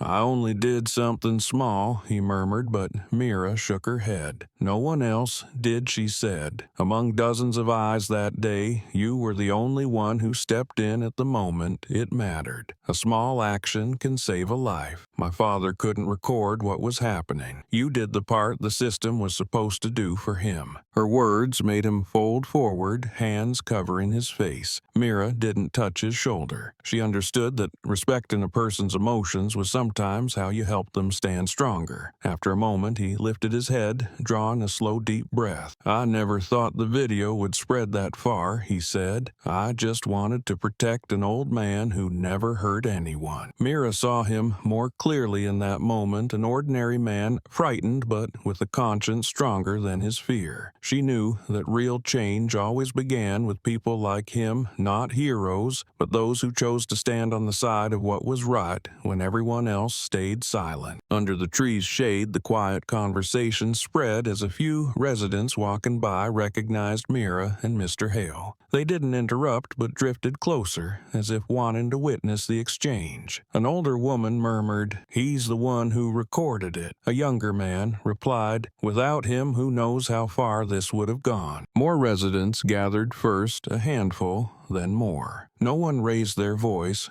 but their eyes carried more gratitude than words could. Mira invited Mr. Hale to stand and stepped toward the open walkway. The crowd, surprised but respectful, eased back to make space. A boy around 12 spoke first. "Thank you, sir. Because of you, we're not scared to walk past that block anymore." His sincerity drew soft smiles from the people nearby. Mira looked around and realized this moment wasn't about praise, but about honoring true courage. A father holding his toddler stepped up. "You did what I wish I'd had the courage to do," he said. Those words broke open the emotions that had been building for days. Applause rose suddenly, loud and unrestrained. Not because Mr. Hale was a hero, but because he represented something the community had long lost, courage that didn't wait for permission. As the sound filled the park, Mr. Hale stepped back, embarrassed by the attention, but Mira touched his arm gently. "You deserve this." she said quietly. "People like you give justice a place to go." When the applause faded, the air felt lighter. Mr. Hale bowed his head, voice rough with emotion. "I just want to live in a neighborhood where my child doesn't have to look down when he sees a patrol car." Mira breathed slowly, her serious expression softened by rare warmth. "Because of people like you, we have hope." That evening, as Mr. Hale left amid greetings from neighbors, Mira stayed behind, watching him walk away. She understood that the fight against racial injustice wasn't won through speeches or meetings. It was built in moments like this, when an ordinary person chose the right side. And she knew that because of Mr. Hale, her father's story was no longer just a personal wound. It had become a reminder to the entire city that justice sometimes begins with a shaken phone in the hands of someone no one ever expected. In the days following the reform meeting and her quiet, emotional conversation with Mr. Hale, the city slowly slipped back into its familiar rhythm. But inside the calm hospital room where afternoon light filtered through a thin curtain, Samuel Ward continued his slow, steady recovery. The redness around his eyes had faded, the sting of pepper spray no longer clung to his skin, and when the doctor checked his vision, the news was good. His eyesight was stabilizing with no lasting damage. The update made Mira release a breath she had been holding for days. She lifted her father's thin shoulders to help him sit upright, sliding the pillow closer behind his back. Samuel looked at her, his eyes clearer now, carrying the same calm resilience that had followed him through his years in the service. "You don't have to stay here every minute," he said, his voice low and warm. Mira shook her head. "I've been away from you long enough." A day after the doctor confirmed he was strong enough for fresh air, Mira took her father back to the neighborhood. They chose a short walk through the small park behind the residential block where rows of old trees had stood for years, witnessing slow shifts in the community. The leaves whispered overhead and the soft breeze carved out a brief moment of peace after the storm they had endured.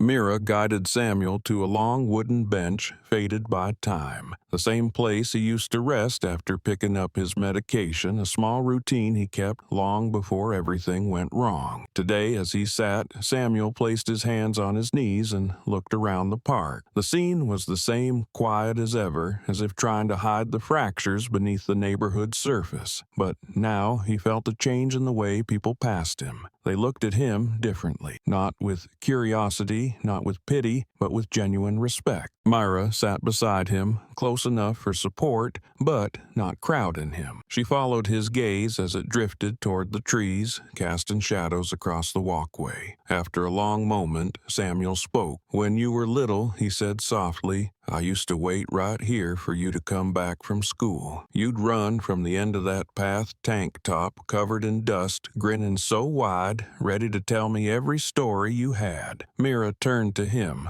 the corner of her mouth lifting subtle but true. I remember the candies you hid in your co-op." Samuel let out a quiet laugh. "Kids around here were all like that, free, loud. I thought I could spend my whole life in this neighborhood peacefully." He paused, his voice slowing, "until the world hit me a little harder than I expected." Mira placed her hand gently on his knee. Samuel didn't look at her immediately, but at her hand, the strong fingers shaped by years of harsh training. "You went so far," he said, "farther than anyone thought possible. But I always come back," Mira replied. The evening wind picked up slightly, shaking a few dry leaves loose along the path. Samuel closed his eyes for a moment as if gathering the words he needed. When he opened them, he looked straight at Mira, his gaze steady, the way it had been in his younger years. "You saved me," he said, each word firm. "And you saved this whole neighborhood." Mira went still for a second. His words weren't simple gratitude. They carried the weight of a community whose voices had been crushed by fear for far too long. Samuel knew that. He had always understood what reached beyond his own story. "I only did what was right," Mira replied, her voice still shaped by discipline. "You went through more than anyone should." Samuel shook his head. "You think I don't know what people say about you? You speak up, you don't flinch, and you stand tall when others bow. That's what makes you different. That's why I could let you go." Mira didn't answer at once. She looked down at the strands of his hair moving gently in the wind. In this moment, she wasn't a commander or a protector in a courtroom. She was simply Samuel Ward's daughter, raised by a man who had spent his whole life teaching her the difference between right and wrong. "When you stood in front of him," Samuel continued, "I saw myself from years ago, straight-backed, unshaken. I saw a part of me in you, and that alone healed me." A quiet pause followed, not heavy but necessary, a space for two worn hearts to steady themselves. Mira looked at him, her eyes softer. "I can't fix everything," she said, "but I can stand up when you can't." Samuel took her hand, his palm cool, but his grip still carrying the strength of someone who had weathered countless trials. "You did more than that," he said. "You did what this neighborhood hasn't seen in years." A few residents walked by in the distance, greeting them with warm looks. A middle-aged man lifted a hand toward Samuel, smiling with genuine respect. A group of children running through the park stopped to glance at Mira with curiosity and admiration. It was a scene completely different from a few weeks earlier, when fear dragged at every step taken by the black families who lived here. Mira watched the children, then turned to her father. "I want this place to be safe so those kids can grow up without feeling like targets." Samuel nodded slowly. "I believe you, and I believe this neighborhood will change after all this." The afternoon light softened into gold, the trees casting long ribbons of shadow across the ground. Samuel leaned back against the bench, closing his eyes to enjoy the cool end-of-day breeze. Mira stayed beside him, silent, but her presence alone warmed him. "You still smile the way you did as a kid," Samuel murmured, opening his eyes. Mira lifted the corner of her mouth slightly. "I'm not smiling." "You are," Samuel said, a hint of rare humor in his voice. "You just hide it well." Mira actually laughed this time, a short sound that was enough to make Samuel's eyes brighten. In that brief moment, the weight of the past days seemed to lift. Neither of them needed to say much more. They simply sat there, beneath the old trees, the same way they had years ago. And in that late afternoon shade, something quiet took shape. They were not only healing their own wounds, but beginning to heal a neighborhood long strangled by fear. Samuel's recovery was not just a matter of health, it marked the recovery of a community. And Mira understood clearly that the journey had only just begun. News of the final trial date was announced on a cool morning when the trees in the neighborhood still held a trace of dew. Residents gathered outside the courthouse early, their faces a mix of anticipation and unease. This was not just the trial of a police officer, but the trial of an era defined by long enforced silence. A light wind moved through the small hand-painted signs with the word justice, simple, but carrying the hope of an entire community. Kincaid was escorted into the courtroom amid hushed murmurs.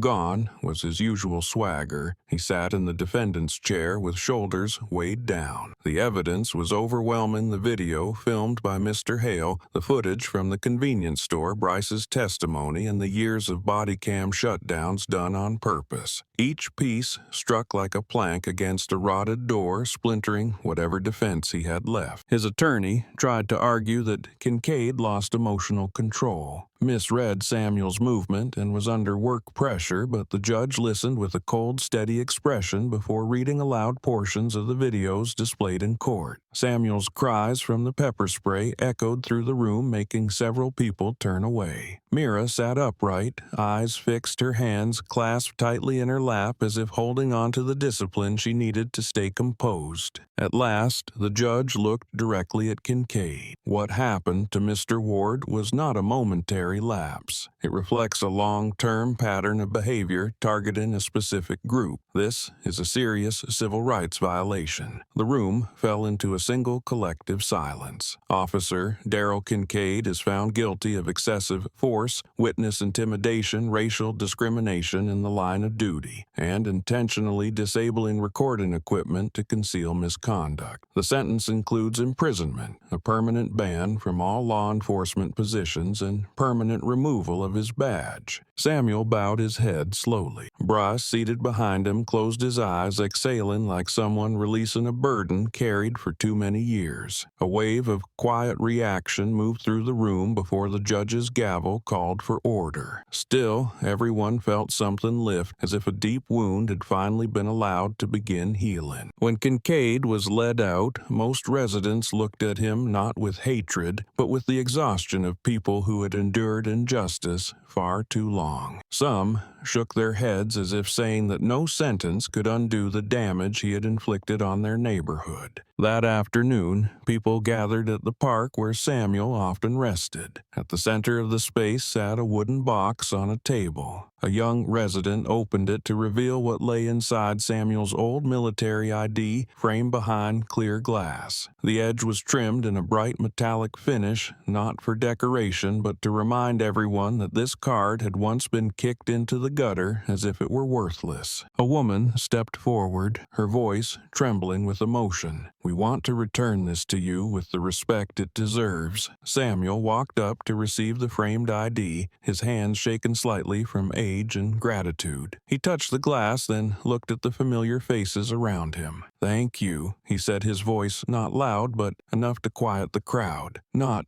because of this card, but because today I know I'm no longer alone." The crowd applauded at once. The sound rose through the trees, warm like a long overdue apology for all the years of fear before this day. The small ceremony had no elaborate rituals, yet it carried a weight far deeper than any formal event. At the entrance of the community center, a new sign had been hung. White letters on a deep blue board stood out like a declaration: "We do not stay silent in the face of injustice." People gathered around the sign, each feeling that the words finally voiced what they had held in for years. No one expected a painful incident to unite them this strongly, but now they looked at each other with a solidarity sharper than ever. Mira stood behind Samuel, watching everything with calm, quiet warmth. When the crowd thinned, she guided her father to a bench along the walkway. They sat in silence for a moment, letting the evening breeze pass, letting the sound of children running in the park fill the background, letting ordinary life settle back in. Samuel leaned back slightly, taking a deep breath. "You've done more than save me," he said. "You helped this whole neighborhood lift its head." Mira looked at him, a faint smile passing like the last edge of sunlight. "You always taught me to stand tall. I only did what you once did." Samuel chuckled softly, then grew thoughtful again. He looked toward the small houses lining the street. "This place used to frighten me," he admitted. "Afraid to step outside, afraid of crossing paths with someone in power who felt like making me pay for it. Now I feel protected." Mira placed her hand over his, holding it gently. "Justice comes late," she said, quietly, firmly, "but it never arrives too late." Samuel nodded slowly. The lines on his face seemed to ease. He looked at his daughter with both pride and gratitude. They didn't need more words. Sometimes surviving a great wound is the most meaningful answer to it. As the sun dipped, casting a soft gold across the pavement, children kept playing in G and adults kept talking, but no one looked at the police the way they once did. They believed in their right to speak up, believed in the changes taking shape. And in that evening light, beneath familiar trees, Samuel and Mira watched their neighborhood open a new chapter, where justice was no longer a distant privilege, but something that always finds its way when someone is brave enough to stand. The story closes in a pale golden afternoon with Samuel and Mira sitting beneath the familiar row of trees, but the weight of everything that happened still lingers in each corner of the neighborhood in the eyes of its residents, and in every step of change the community created together. It all began on a gray, seemingly quiet day when Samuel Ward a 72-year-old man walked slowly with a bag of medication in hand. He was just an ordinary citizen carrying an old military ID, like a memory of a life spent in service. But only minutes later, he became the target of the familiar abuse that Officer Kincaid had inflicted for many years. From contemptuous words to violent actions, Kincaid and Bryce dragged Samuel into a chain of blatant brutality. Pepper spray struck his face, pain shot through him, his eyes burned until the world blurred, and his military ID, the symbol of a lifetime of service, was kicked aside like trash. In that mix of pain and helplessness, an ordinary witness, Mr. Hale, quietly lifted his phone to record. He was afraid, but silence was even more frightening. From that moment, one small act became the key to unlocking an entire story. The arrival of Mira Ward, Samuel's daughter, and a commander in the U.S. Navy SEALs shifted everything. She saw her father mistreated, saw his ID insulted, and her eyes hardened with an unshakable resolve. When she pulled out her own military ID and stated her rank, the whole street seemed to hold its breath. The conflict was no longer between one officer and one citizen. It had turned into a confrontation between abused power and human dignity, backed by undeniable truth. Mr. Hale's video spread across social media, and then the additional footage from the convenience store surfaced, exposing the pepper spray assault from multiple angles. The community gathered at the scene in protest, and